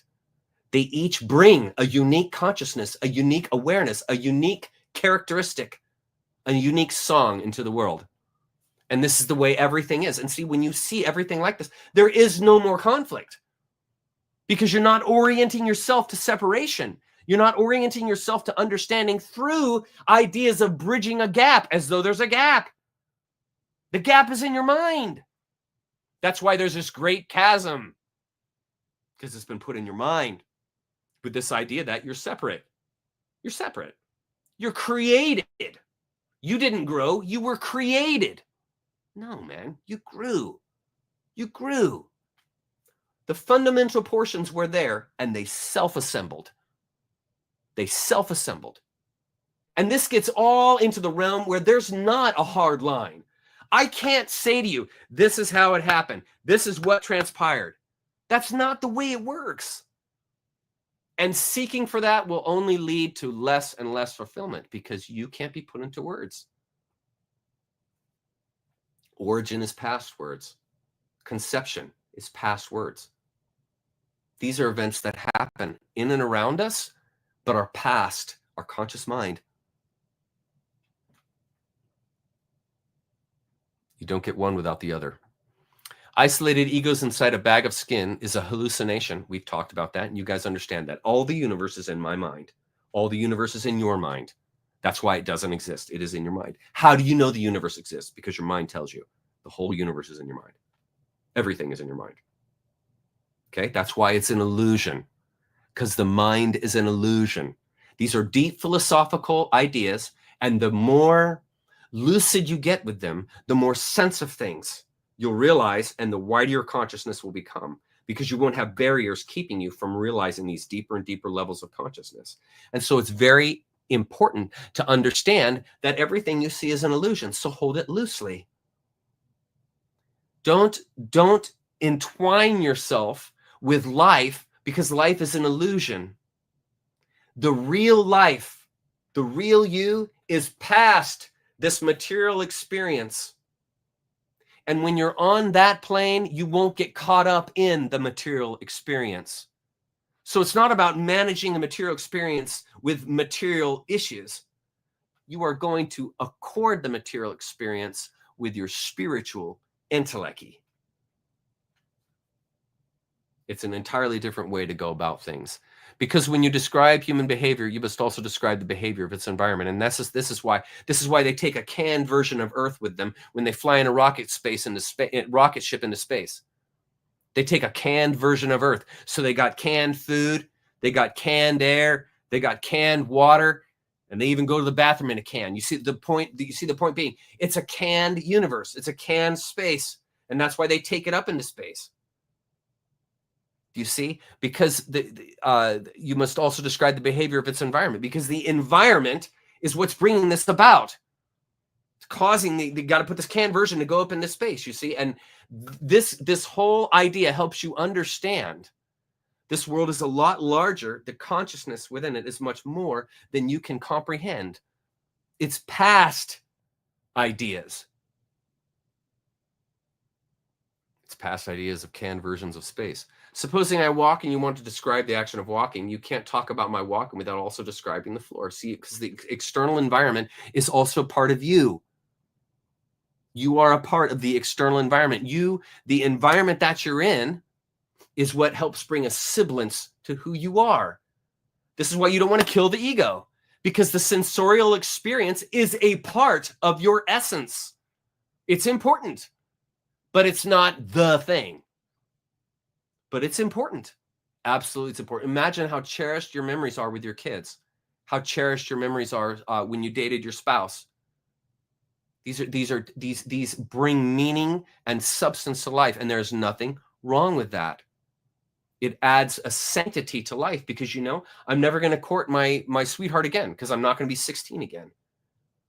I'm never going to have Jessica, my child, again. I'm never going to have Noah again. You see? And so it's important to have that experience, have the experience of feeling love, feeling the child, and all these things that make it sensorially alive. That's very important. And it contributes to the spiritual experience, but it's not the only experience. It's past that. And I think you guys are aware of that. You wouldn't be watching me if that wasn't the case inside of you already. You realize these things are important. If the boundaries of my skin were coterminous with the whole field of vision, you wouldn't see me at all. Do you see the deeper aspect of that? How does God see itself? You ever asked that question?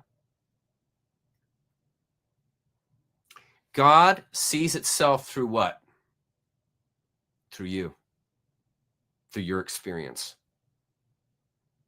This is the God the Christ within you, experiencing this world with you, in you, as you.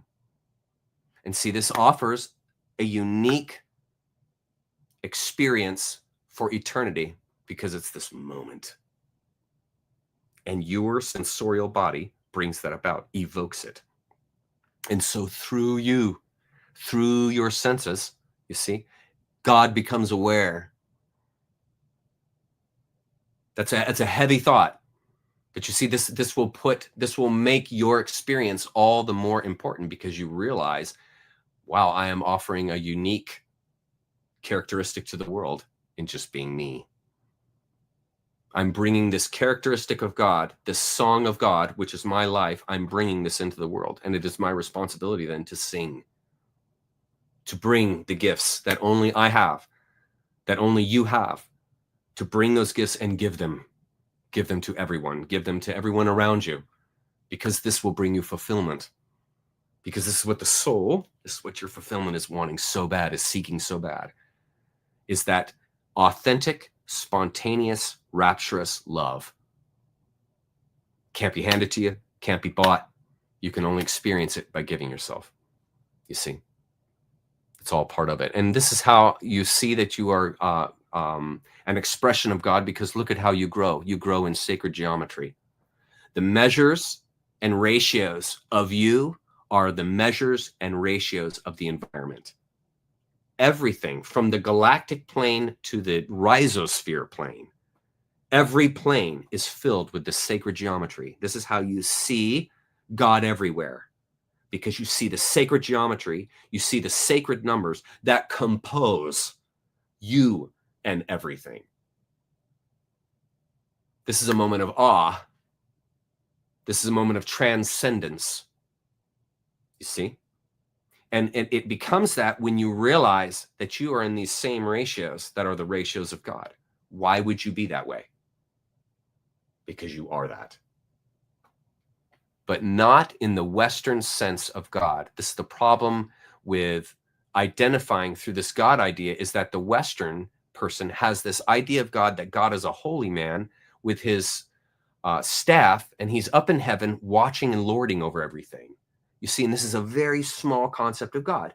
And so when you say something like that, when you say it's the God within you, it's very difficult for the Westerner to see themselves as God, as an expression of God, because they see God as this separate, finite, individual man who lords and rules over the world. The entire thing is based in the idea of separation. And so the Christian sees themselves as that same expression, because that's how they identify with God, as a separate thing, a separate being. You see, but it is through these ratios and the videos that I do, you can begin to see, oh my goodness, and become aware that, holy smokes, I am infused with God. There is no separation. I am a portion, an expression, a song of God. In the same way that a wheel that turns a gear, each cog is not the gear, but it is a part of, an essential component of the gear itself. And see, it's the same thing with your life. You're a cog in the wheel called life, in the universe called life, an essential component. But the machine goes on with or without you. The machine is not going to stop because one little cog is gone.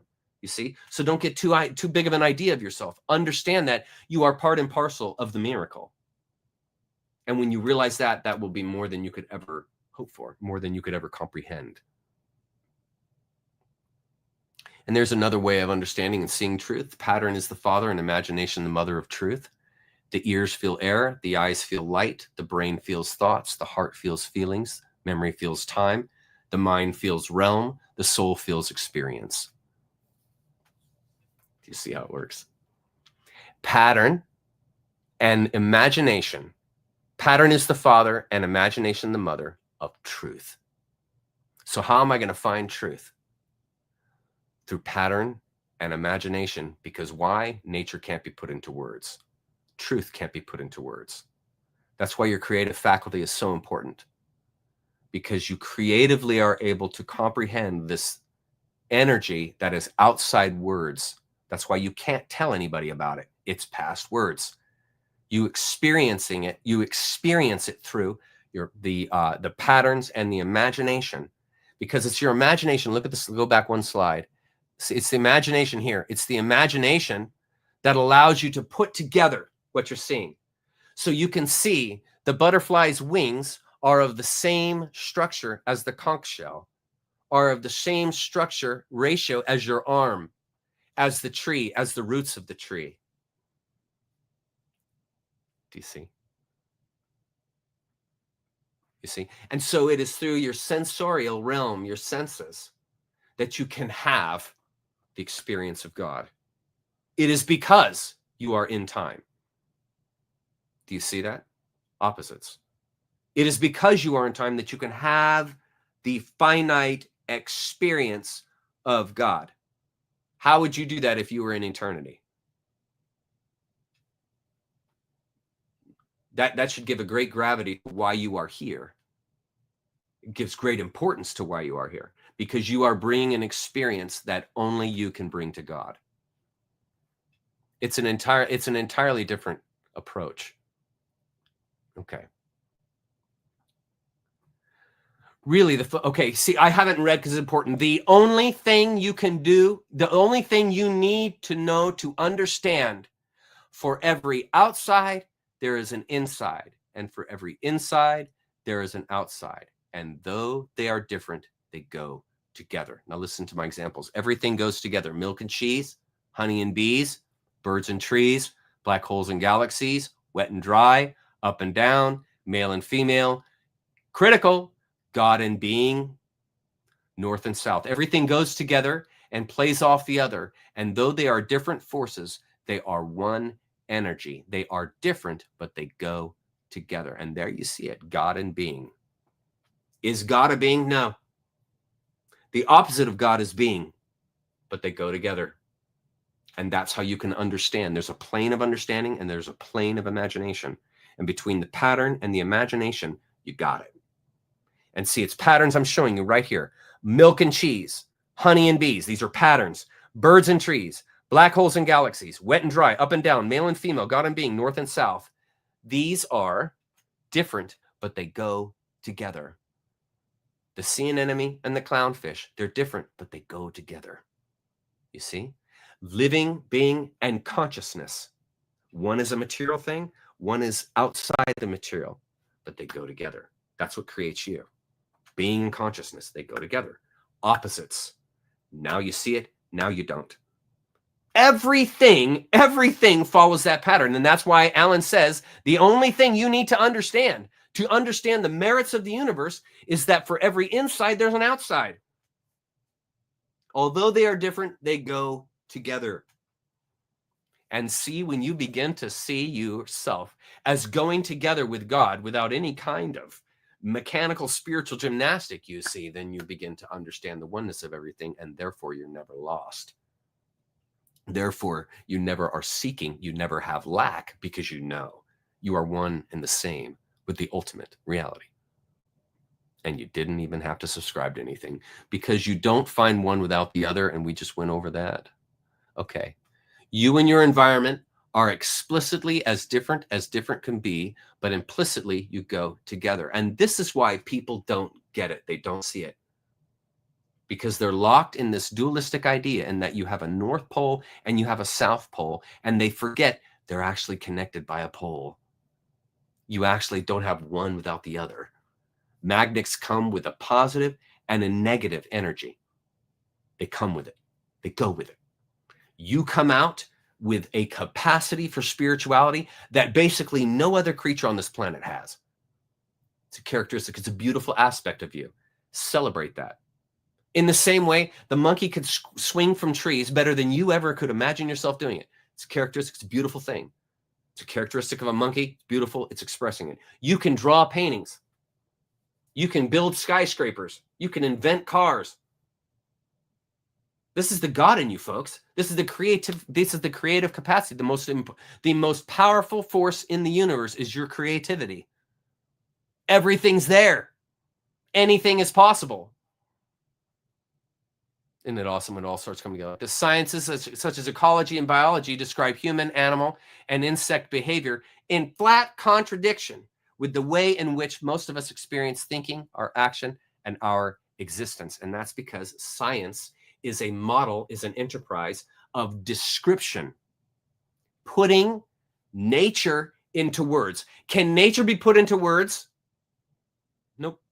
So is science the end all be all? Nope. It's a guide. It's concepts and ideas to help understanding, but it's not the end all be all. Just like any religion is not the end all be all. Couldn't be. You can't fit God in a book, please. You can't fit a religion. You can't fit a spirituality inside a box, inside a mind. It's past that. Past it. Getting to the end. We have been brought up to experience ourselves as isolated centers of awareness and action placed in a world that is not us, that is foreign, alien, other, which we confront. Again, go back to slide 5. The best slide in this whole thing. This one. Hostility and estrangement. What is outside me is not me. This sets up a fundamental sensation of hostility and estrangement between ourselves and the so-called eternal, external world oriented to conflict. And that's exactly what Alan is saying here, which we confront. That's why in the Old Testament, God commanded him to have dominion over nature. What you do is what the whole universe is doing at the place called here and now. We just touched on that. You are something the whole universe is doing in the same way that a wave is something that the whole ocean is doing. And we talked about that earlier. That makes complete sense. The real you is not a puppet which life pushes around. The real deep down you is the whole universe, and it is doing your living organism and all its behavior. It's expressing it as a singer sings a song. And I think you guys have grasped that by now. Our real body is not just what's inside the skin. Our whole external environment is you. Again, that's why when Alan looked up at the sun and said, why, that's me. This is what he's talking about. And the sooner you stop separating everything, the less conflict you're going to have in your life. If we don't experience ourselves that way, we mistreat our environment. We treat it as an enemy. We try to beat it into submission. And if we do that, comes disaster, obviously. We kick the world around in revenge for feeling that really we are puppets, which the world kicks around. You see what happens when that happens? Orienting to conflict causes projection. You will project your own frustrations upon the world when you approach the world as though it's something fallen and needing to be fixed. Won't you? Cause you projection. You're going to lash out at the fallen world that you're stuck in, that you got put here, and it ain't fair. And this place is messed up. You see? When you don't understand your environment, you won't appreciate it. And when you don't appreciate it, you're going to kick it around. The more appreciation you foster in your life, the more appropriate your behavior will become. And you don't need any kind of moral pull for that. Simply identifying. That's what will bring about an understanding which surpasses any word. And you will immediately begin to behave appropriately because you will have empathy for the world. For the world. You will see it for what it is. And you will love it, therefore, because of its impossibility, because of the miracle that it is, the way it self-assembles, the way it is filled with sacred geometry, the way it speaks to you without any words. You see, it's a beautiful thing. We live in paradise. If we don't experience ourselves, wait, I read that already. Okay. From the implanted lack, yes, the implanted lack and alienation, which stems from an identity crisis from ideas of separation, which we've talked about. Projection fosters confrontation, hierarchy, myopia, narcissism, and the dominator. Why do you think we've been brought up in a dominator culture? Because nobody understands the world that they're in. They think it's something made. It's something that grows. We need a new kind of consciousness in which every individual becomes aware that his real self is not just his conscious ego. And in the same way, we are unaware of the sources of our consciousness. We do not know how we know. Going back to this red part, we need a new kind of consciousness. And I want to show you this slide here. We need a new kind of consciousness. This is what we're going to be getting into in the coming weeks. The 4 functions of mythology. The mythology is how you pull together the world, the pedagogical, the sociological, the cosmological, and the metaphysical. And it is through these four enterprises, these four understandings, that a sense of self-responsibility, a sense of place, a sense of understanding, and a sense of awe sources. By having a sense of self-responsibility, you see, you behave appropriately. By having a sense of place, you won't project, you'll behave appropriately. By having a sense of understanding who you are, understanding what the world is, understanding the environment, you see, you will respect these things. You will have a sense of understanding. And then it's finally a sense of awe, which comes out of the metaphysical, a sense of awe, a sense of God. All of these things are coming out from where? The center, you, right there in the middle.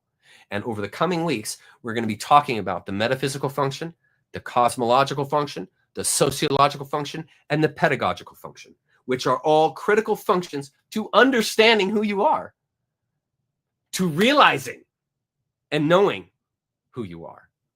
I'm excited. We're gonna get all into that in the coming weeks. Finishing up here.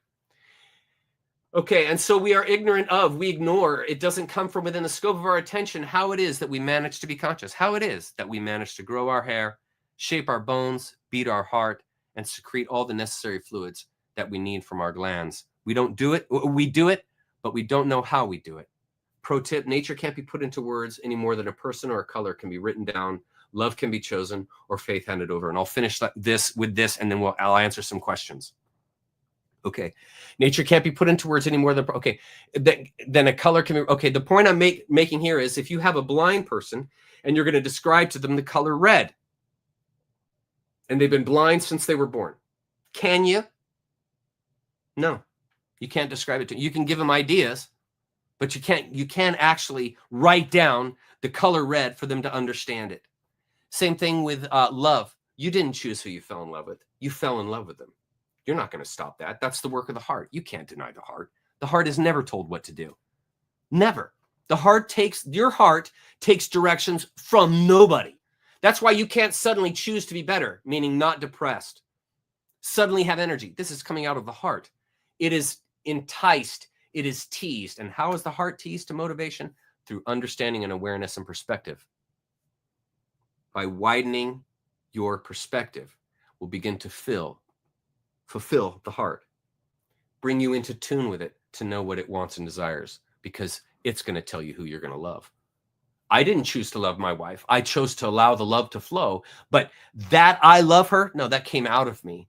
That I love my children, that I love Jessica, that I love Noah, that comes out of me. It's not something that I try, like, okay, I got to love them more. I got to do it. No, that's not how love works. It's the same thing with faith. It's not a choice. Faith is something you realize. I can't hand faith to anybody. I can hand them a belief. I can't hand them faith. Faith comes from within, the same place as love. These things are not directed. They are not chosen. You come into accord with them. This is the gut mind speaking to you. Hey, pal, that person would be a good person to love. You see. Okay. And I already mentioned faith. Okay, is there any other slides? Okay, so this is the last thing I wanted to say about genetic manipulation. I asked Grok to summarize everything we just realized. I asked Grok and I said, okay, Grok, I want you to draw me 4 kids and I want one of them to be an orphan. I want one of them to be an orphan. So we don't know the parents of one of them. And I want you guys to tell me which one of these kids doesn't know who their parents are. Can you tell me? Which one is the orphan? Which one's the orphan? Do any of these children have any less value than the other? Does it matter that one is an orphan and the other know who their parents are? No. Their value is the same. Does it matter if you were created in the Garden of Eden or if you were created in an alien lab? Does it matter? Does it matter?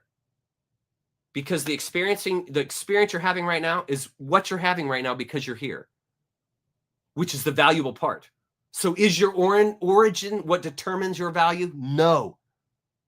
That's the first step to coming into accord with the idea of being a genetically manipulated character. This is how you come into accord with it, by realizing your value is not determined by your origin. Does it matter if someone was born in Africa and they moved to America, or someone was born in America and they moved to Norway?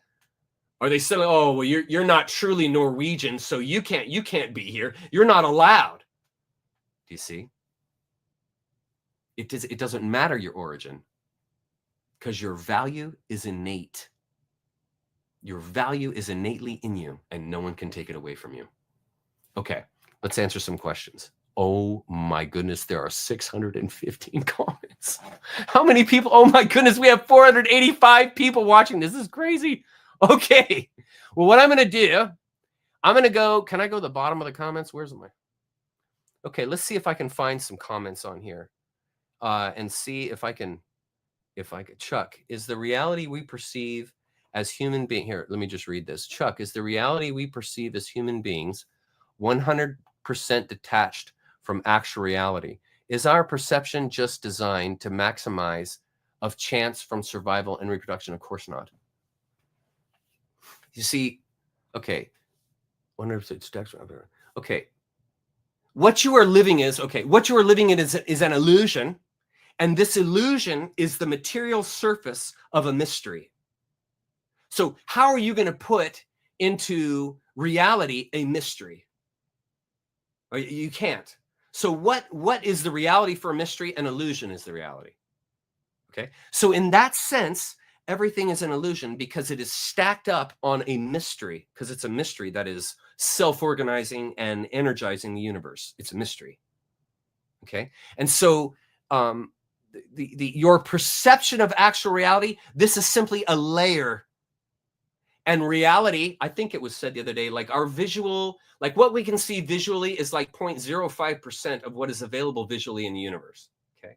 So your material reality right now is this much of the whole reality. So yes, it is 100% that little tiny space. It actually is 100% the universe. Yes, absolutely. But it's only a portion of. It's like if I'm a singer-songwriter and I write songs. So one of my songs is just a very small percentage of my entire repertoire. Okay. And so, yes, that song absolutely has value. Absolutely. And it is very important. But is it the whole repertoire? No. Is our reality right here the whole? No, it's not. It's 100% the portion of the big reality, but it is not the big reality. I hope that makes sense. Okay. Okay. Give it to creation. All right. Okay. I'm trying to, if you're going to ask a question to me, ask it all in caps. Experience. Yeah, this is a good one here. You're not experiencing suffering. You're suffering your experience. You see that? You see that? Okay. Here's, let me put this into context for those that are suffering. I had cancer about 10 years ago, and it was a trial of suffering. I suffered the entire time. Okay. When I had cancer, when I was suffering, some of the greatest epiphanies of my life, one of which I shared last week, came to me. And it was because I chose, I'm going to try to hold this together. I chose to walk into the suffering. I chose that. And I chose that because I wanted my own authentic experience. This is what my heart wanted. And in order to have my own authentic experience, I was going to have to walk into that space courageously and without any regret. Like a wolf hunting, there is no regret. And so what I was hunting for when I had cancer was this exotic, ecstatic experience. But I wasn't going in thinking that. I went into that open. And so when those experiences came to me, they just came to me spontaneously. And so I could have been in a constant state of suffering in that space. But by taking it on as this is a place where I'm going to learn, this is a place where I'm going to learn to no longer fear death. I'm going to learn to no longer see life just in the perspective that I'm seeing, but to see it outside of that perspective in a larger capacity. And see, suffering brings you to these places of epiphany. Suffering, discontent, harm, pain, these things reveal to you the greatest lessons you ever learn in your life. This is why they don't have to be atoned, because these lessons are bringing to you the greatest learning that you'll ever experience in your life. And you wouldn't have access to it unless you were willing to do that. You see, and so suffering is a choice in that sense. I'm not saying that people are feeling pain, they don't feel pain. I'm not saying that. I felt pain. But it's suffering is a choice in the sense of, from what perspective am I looking at this? Because if I look at this from another perspective, a deeper perspective, the suffering abates me.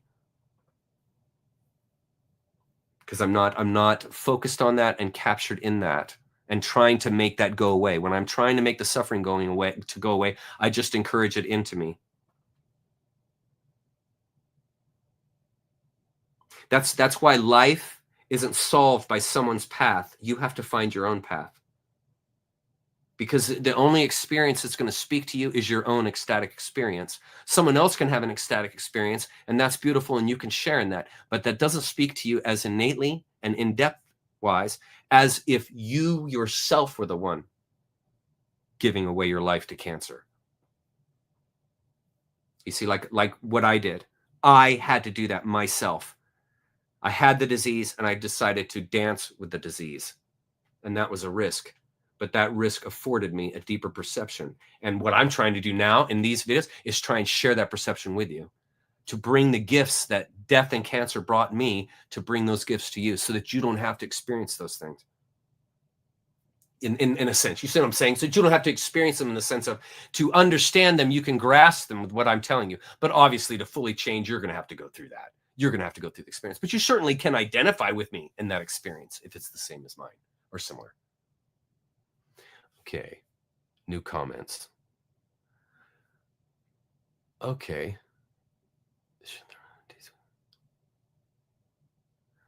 That's an interesting question. Chuck, how long does one?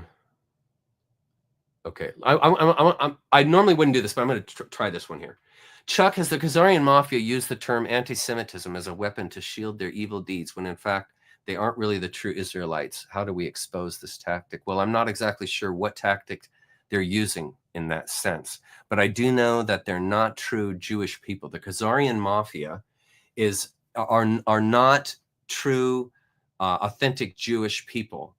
They appropriated the Jewish religion when Russia gave them an ultimatum. I believe it was in 800 AD. And Russia basically said to them, listen, we know you're killing these families that are coming through your country, and we're not going to tolerate it. So you're going to change your governance, and you're going to choose one of the three Western religions. You're either going to choose Judaism, Islam, or Christianity. And they chose Judaism. So they adapted the religion as a cover so that, and here's the key thing, so that they could continue practicing in their Satanism.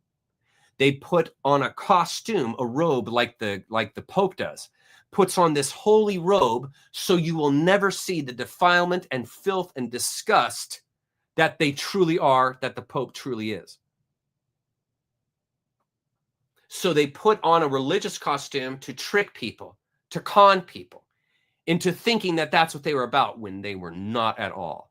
It is entirely a deception. And so they're using the Judeo-Christian religion as a cover so that you don't see the true self below. The entire thing is a con. And then there was another question here. Chuck, how does one find God outside of the religious programming that much of humans are taught? Okay, great question. Watch my nature series. My nature series gives a basis for the self-organizing, omniscient energy that's based in energy, frequency, and vibration. If you watch my nature series, seriously, if you watch it, it will render to you a concept, a thought, an idea about God that has nothing to do with religion, nothing, and is completely centered in pattern, imagination, observance, nature's laws, like what Mark Passio talks about. If you watch Mark Passio, he will talk about nature's laws. And these are the fundamental laws that compose the universe, like sacred geometry are the fundamental numbers that compose the universe. That's how. Okay. A trillion, thank you. You're welcome. You're welcome, friend. You're welcome, Yvette. You're welcome. How long have we been going? We've been going almost 2 hours like last time. Let's do just a couple more questions here. Oh, thank you for asking this. Daughter of Yahweh. Chuck, what is the dynamic now like with your dad? Or do y'all still have a relationship at all? Thank you for asking me that. I love my dad. I love my father very much. My choices have really harmed our relationship because I walked away from, the religion that he is a part of. And it's different now. We used to, when I worked with him at the church, we would go to lunch every week. When we did that for about 10 years, I spent every week with my father. And it was a lovely time. I loved working with him. But when you come to a realization of these things and you realize my understanding, my consciousness is more important than having a ongoing cordial relationship with anybody. When you realize that, then you're willing to walk into the space, but you have to be willing to let that go. And so my relationship with my father, no, it's not what it used to be. I love him. I know he loves me. I don't have any doubt or question about that. But it's arm's distance now. It's arm's distance now. Because at the core of Christianity, the people who subscribe to that see themselves as unequally yoked when they're really close to somebody that isn't also a Christian. And so I'm not saying everyone, I'm saying a majority of people really see themselves unequally yoked. And excuse me. And so when that's the case, it's very hard to move past that stigma. It's because I mean, think about your loving relationships with your parents. Like that's a very transparent thing. And if you are totally opposite in how you see fundamentally the world, it's hard to have an intimacy there, because you're seeing things totally different. It's like you've gone to two different movies and you come out and say, hey, remember that part? Hey, remember that part? And you're like, what? I don't even know what you're talking about. And when I start talking about things like not being a sinner, that sin doesn't even exist, that sin is a control mechanism, and that religion is just simply a coping mechanism to assist the person who believes that they're a sinner. You see, when I see it that way, and I approach my father, who bases his entire life on Christianity, who sees the world as a mechanism, as a watch that God made. Everything is an artifact, and everything is in collision, meaning the universe is fallen and you are fallen. You see, your entire telos, your entire understanding of like what it means to be a human, what it means to exist, is on a totally different plane to that person. And I shared 40 years, 45 years of my life with my father on that plane. And it is really, really hard to walk back together, have a relationship, but not on that same plane. All your memories, all your understandings, all your foundation is all based on things that no longer exist. And so this is the tragedy. This is the part of the Great Awakening that's very hard for me, because this chaos that's going on right now is hard on people. It's hard on their relationships, man. Every single person I talk to that I get an email from, and they've left Christianity, and it's like almost always this brutal story. And that is part of the catastrophe that is the Great Awakening, because there's really not going to be a gelling back together of these relations until there's a similar perception going on in the world, just like the movie. How are we going to get on the same page with the movie if I'm watching one movie and I'm watching Star Wars and you're watching Indiana Jones? They're not even on the same plane. How are we going to find siblings? Because is not spirituality inside of everything? Is it not part and parcel to all of existence? And if I'm seeing that chair, that rock, the tree as just as much God as me, with a person who sees the world as separated, who sees God as something that can only be reached through spiritual gymnastics, you see, I'm talking German to him. How do I have a siblings in relationship when I'm talking German and he's talking English? when I'm talking Star Wars and he's talking Indiana Jones. You see? I hope that will change, but my father, he does not recognize the Great Awakening. He does not recognize the Khazarian Mafia. He doesn't recognize any of these basic planes of understanding that all of us have, or many of us have come into awareness of. And I'm not trying to create hierarchy. I'm just trying to create an understanding of where we are all at and what we see and what we are experiencing. And my father, he is in 3000 BC. He's waiting for Jesus to come back. He is waiting for the tribulation. He is waiting for the rapture.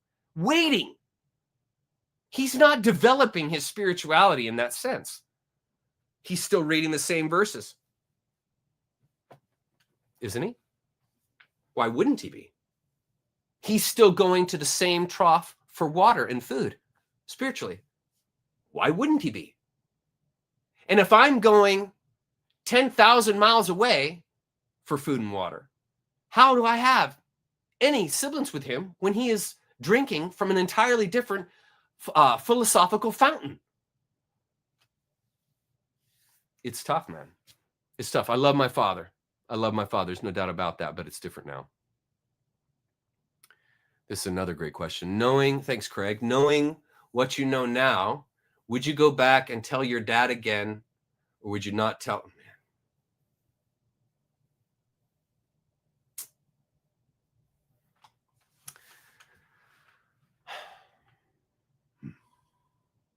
I'd tell him.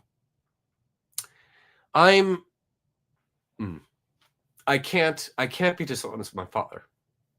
And I would feel like I would be being dishonest if I didn't tell him. The reason I get emotional about it is that I think of like what that would have been like, and I would have still been close to him. And I want that. But no, I don't want it that bad. I would rather be honest and tell my father exactly where I'm at and express to him exactly how I feel, no matter the cost. Yeah, that's how I would answer that. Yeah, see here. I mean, connect with his pops and sons. Dude, reconnect with your dad. I rejected mine's final phone call. I don't regret it, but it certainly bothered me. I'm sorry. I disagree with this sentiment, Charles. My dad's name was Chuck.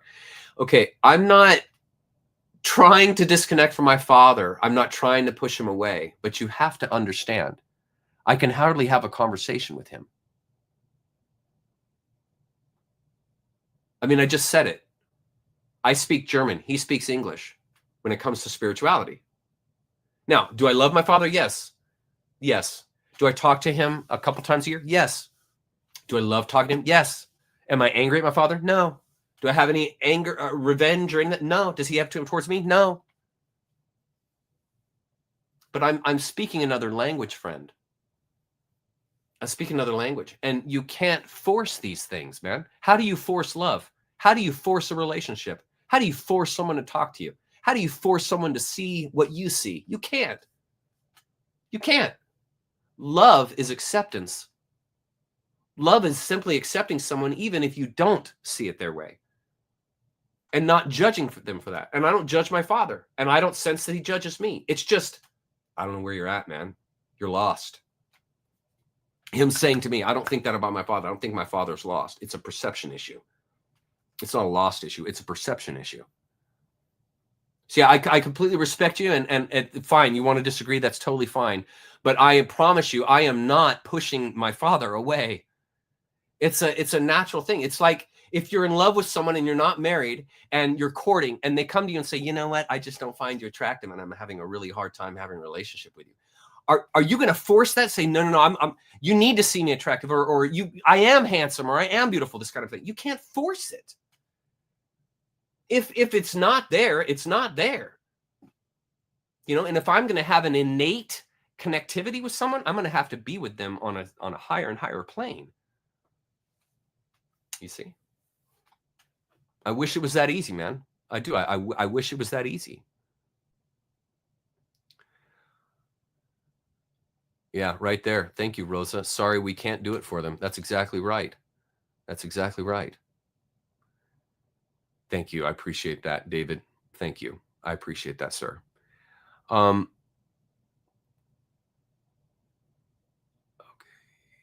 Let's find another question here. Okay, here. This is good. This is great because I get asked this all the time. You're nailing them today, daughter of Yahweh. Okay. Chuck, I see your love for your dad and mankind. I love your transparency and being able to show your heart. One last question now. If you don't believe in God, how do you believe in Satanism? Okay, when did I ever say I don't believe in God? I've been saying this entire time, there are different costumes for God. So you can call God ultimate reality. You can call God omniscience. You can call God God. You can call God nature. Okay, these are all illusory costumes that we put on God to anthropomorphize God into cognition. But it doesn't mean that because I don't believe in the Western God, that I don't believe in God. I believe in a self-organizing energy. I believe in ultimate reality. I believe in an energy that is outside of words, that animates the entire universe. And you can't put that, which is know that, into the structure called God. It's past that structure. It's past the structure called nature. It's past the structure called ultimate reality. You see, so just because I don't subscribe to the Western form of God doesn't mean that I don't have a perception and revere a deeper understanding and energy that permeates everything. You see, this is where tolerance, see, the Christian is totally intolerant. The Christian has to learn to become tolerant because they have to learn to allow people to see people to have a different opinion as them, but still love and respect and appreciate them. And I'm not saying Christians can't do that. I'm saying that that's hard to do. And so absolutely Satanism is a system. Satan is an energy. Lucifer is a being. Okay, so Lucifer is a being of light.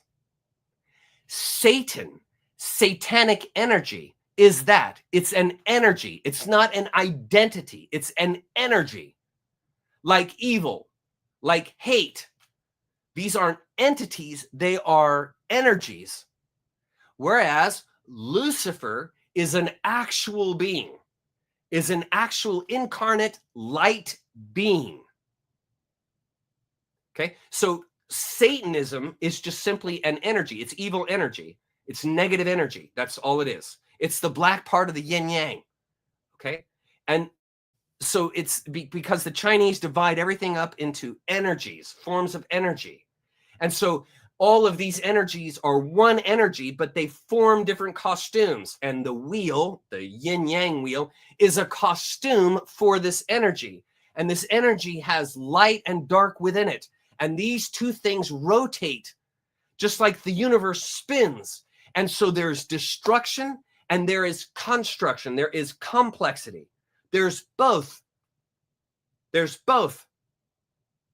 And so these are just simply a singular God, universal energy, ultimate reality, taking on costumes, taking on different identities so that your conscious, illusory mind can have a sense of that energy. That's why we give it an identity and a name so that you and I can talk about it. Because if we didn't have a name for God, how would we talk about it? How would we talk about God if we didn't have the term God? It's simply a convenience. It's not identity. It's a convenience. So when I talk about the philosophy that I talk about, I'm not talking about atheism. I'm not an atheist. It's just that I don't align to a religious context. That's the thing. But that doesn't mean I don't have a perception, an awareness, an understanding in some sense of this ultimate reality or this thing that we call God. I hope that makes sense.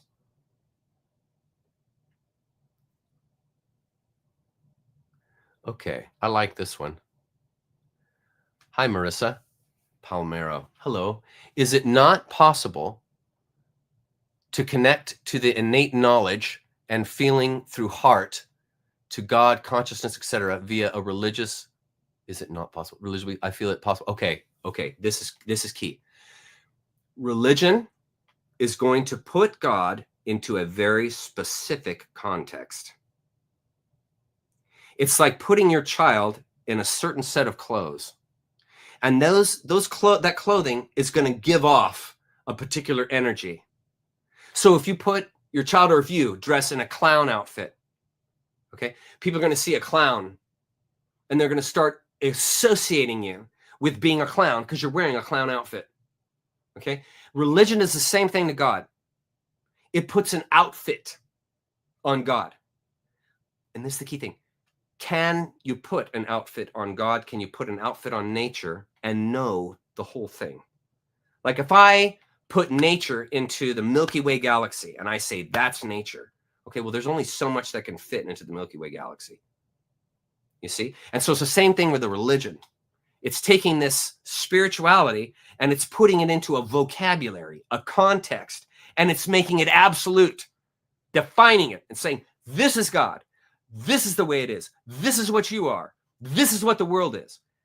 And it puts it all in, okay? And when you do that, that's caging freedom. This is how you make a sinner think that they're free. It's because they think they're a sinner. That's why they think they're free. Do you see? That's the trick.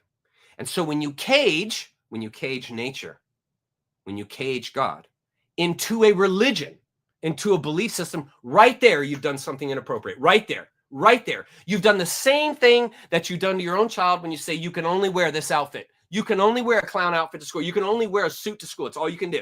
You can never wear casual. Always have to wear a suit. Well, see, you're now forcing that child in a particular identity. They will be associated by that costume you put them in. And the religion is the same thing with God, which is blasphemy. When you put a costume on nature and you force nature into a specific belief, what have you done? You've blasphemed nature. When I take God and I put God into a religious context and say that's the only context that God fits into, what did I just do?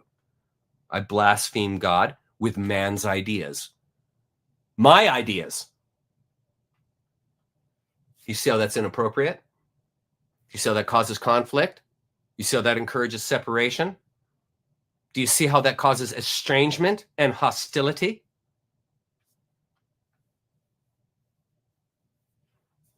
That's heavy duty stuff.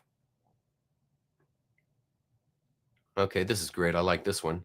Do you think, thanks, Erwin. What a great name. Erwin Schrödinger. I like that. Schrödinger. I like that. Do you think about our acquaintance with entheogens reflects an ancient, ubiquitous phenomenon of getting enlightenment with them, although we disregard consciousness with... Okay. So the plants are simply there to place you into a different plane, but they don't bring you enlightenment.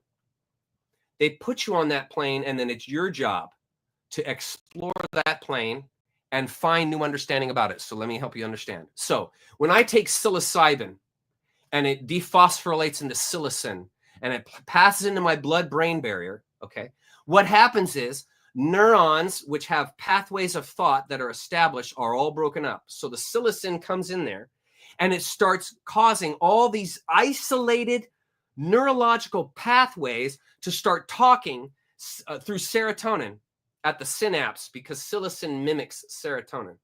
And so what begins to happen with the psychedelic drugs is they come in and they start causing a pathway that you never related to this other pathway over here. They directly relate them. So when I have always thought of God through relationship with Jesus and I take magic mushrooms, all of a sudden, I no longer require that mechanism to know God. I no longer require the mechanism of Jesus's forgiveness in order to have a plane of understanding of God. And the plants show you that by connecting these two unassociated pathways, which one is claiming it's Jesus leads you to God, and this other one was just like, well, it's just nature. And nature will also lead you to God by observing the patterns through your creative mind, like we talked about earlier. So the plants are simply facilitating a mindset that allows you to think outside the box and lines that you have always established for your understanding. That's why entheogens are so important for so many people, and especially for hardcore indoctrinated Christians, because the entheogens will assist you, will facilitate your mind to get out of the trap of religion, to get out of the trap of thought that That is separate than me. God is separate than me. The tree is separate from me. The entheogens will link this so that you will see, oh, the animating energy that's in that tree is the exact same animating energy that's in me. And the ground growing from detritus, beautiful flowers, is like my life, terrible experiences, teaching me things that make my life more beautiful.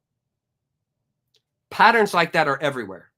And when you begin to see patterns like that, you begin to understand you don't need a religion to understand these things. And you also begin to understand I don't have to have a plant medicine to understand these planes of understanding. I can see them without the entheogen. And this is how the entheogen is so beautiful, because it facilitates and shows you this other plane, but it then backs out and allows you then to go live your life differently, because you now see the world differently, because all these paths have been connected. That's what's so beautiful about psilocin, is that it connects all these isolated pathways that have always existed in your mind, so that you can actually, and here's the critical thing, so that you can actually think different. How do I think different? It's like, how do I think differently about myself if I always go to the same streams of understanding to understand myself? So if I'm trying to understand myself outside of a sinner's context, but I still think of myself as a sinner, how am I going to get out of my sinner's context? I have to get out of that context. Well, I can't just leave that. I mean, that's like saying the Christian, there's no such thing as sin. Well, I mean, they're just going to say to you, of course there is. Of course. What are you talking about? Of course there's sin. Of course there's separation. What are you talking about? They don't have that capacity yet, because those lines of thought, the neurological patterns that are literally in your brain, have locked them into the same conclusion. So when they're in the forest looking for a way, they're always going in the same path to take them to the same pool of understanding, namely their religion, their Bible. They're always going back to it. And see, the plants, this is why entheogens could be scary for some people, because they take all those paths away. They take all these barriers of thought, so that you can start thinking, I'm actually not a sinner. Sin doesn't even exist. Actually, sin is a total freaking con, and I want nothing to do with it. The plants help you get to that plane, but you can't get to that plane like I just expressed to you. You can't get to that plane when you've been a Christian up until yesterday. So the plants, what the plants are going to do is they're going to allow you to transcend your mind right now so much faster. You're going to have to go to a counselor for years and years to be able to get out of the religion Christianity. But if you take a really strong dose of an entheogen, it will reveal the God within you in a very, very short amount of time, namely a few hours. And this is why people who go out into like the Amazon and they have a hardcore ayahuasca experience, if you talk to any of those people, they will tell you it took them 6 months to a year, 5 years to fully assimilate what was shown to them by nature. And the reason why they say that is because all these pathways in their brain suddenly connected, and they started seeing the entire universe as connected. And they start realizing, holy smokes, this is all in my head. The suffering I'm feeling is in my head. The psychological problems that I have are all in my head. And when you begin to connect all the different planes, you then begin to see the dysfunction, because you see, oh, that's why I was thinking that way. That's what was causing my depression. Oh, that's why I was behaving that way. That's what was causing my suffering. But see, you were blind to that until the paths connected. All those paths have to start talking to each other. It's like us as human beings. As soon as we started talking to each other on the internet, guess what happened? The Great Awakening. Because we all connected. And this is exactly what happens with entheogens. They connect your brain. They tie it into higher consciousness. Direct download. And so all of a sudden you have this miraculous experience, and you come back out of it, and the plant medicine, dwindles down, and you start coming back into your conscious state of mind, and you're like, what is the world I'm looking at? What am I seeing? Because the world is totally different now than it was before I had that entheogenic trip. And this takes months to work through. And this is healthy. This is healthy because it helps you see the world outside of the same context that you have always given yourself. That's liberation. That's liberation. When you can think differently, that is liberation. when you can think differently. And you do that yourself. You have to liberate yourself. Plants won't liberate you. They will just get you on the plane so that you can liberate yourself. Okay, one more question, then we're done. One more question. I got to go. We've been on here for 2 hours and almost 20 minutes. This is crazy. I'm going to go right to the bottom to new comments. All right, so let me have it. Nice quote. Thank you for that. Thank you for that. Nice quote. Love Bob Marley. Any questions? This is nice to read. Where is that? Where'd it go? Oh, here. This one. Okay, the other one went away. Okay, does your wife share your beliefs? Okay, Jenny. So Jenny, obviously, okay, I left Christianity before Jenny. Funny, this is a funny story. I went to, or I had ordered a book called DMT, The Spirit Molecule by Richard, is it Straussman, I think? And so I had ordered this book. This is before Jenny had any entheogens or any of that stuff. All that had this before it happened. And I had this book sitting on the counter, and Jen walks in. She comes back from work, and she looks down, and I'm standing there, and she had just walked in, kind of surprised me, and I'm standing there, and I'm looking at the book, and I know that she's still full-blown Christian. And so she says, "What's that?" And I said, "Well, it's a book on DMT." And she goes, "What's DMT?" I said, "Well, it's dimethyltryptamine. It's a neurotransmitter, and it helps you think more deeply and see the world differently." And she was really scared of that. It really freaked her out.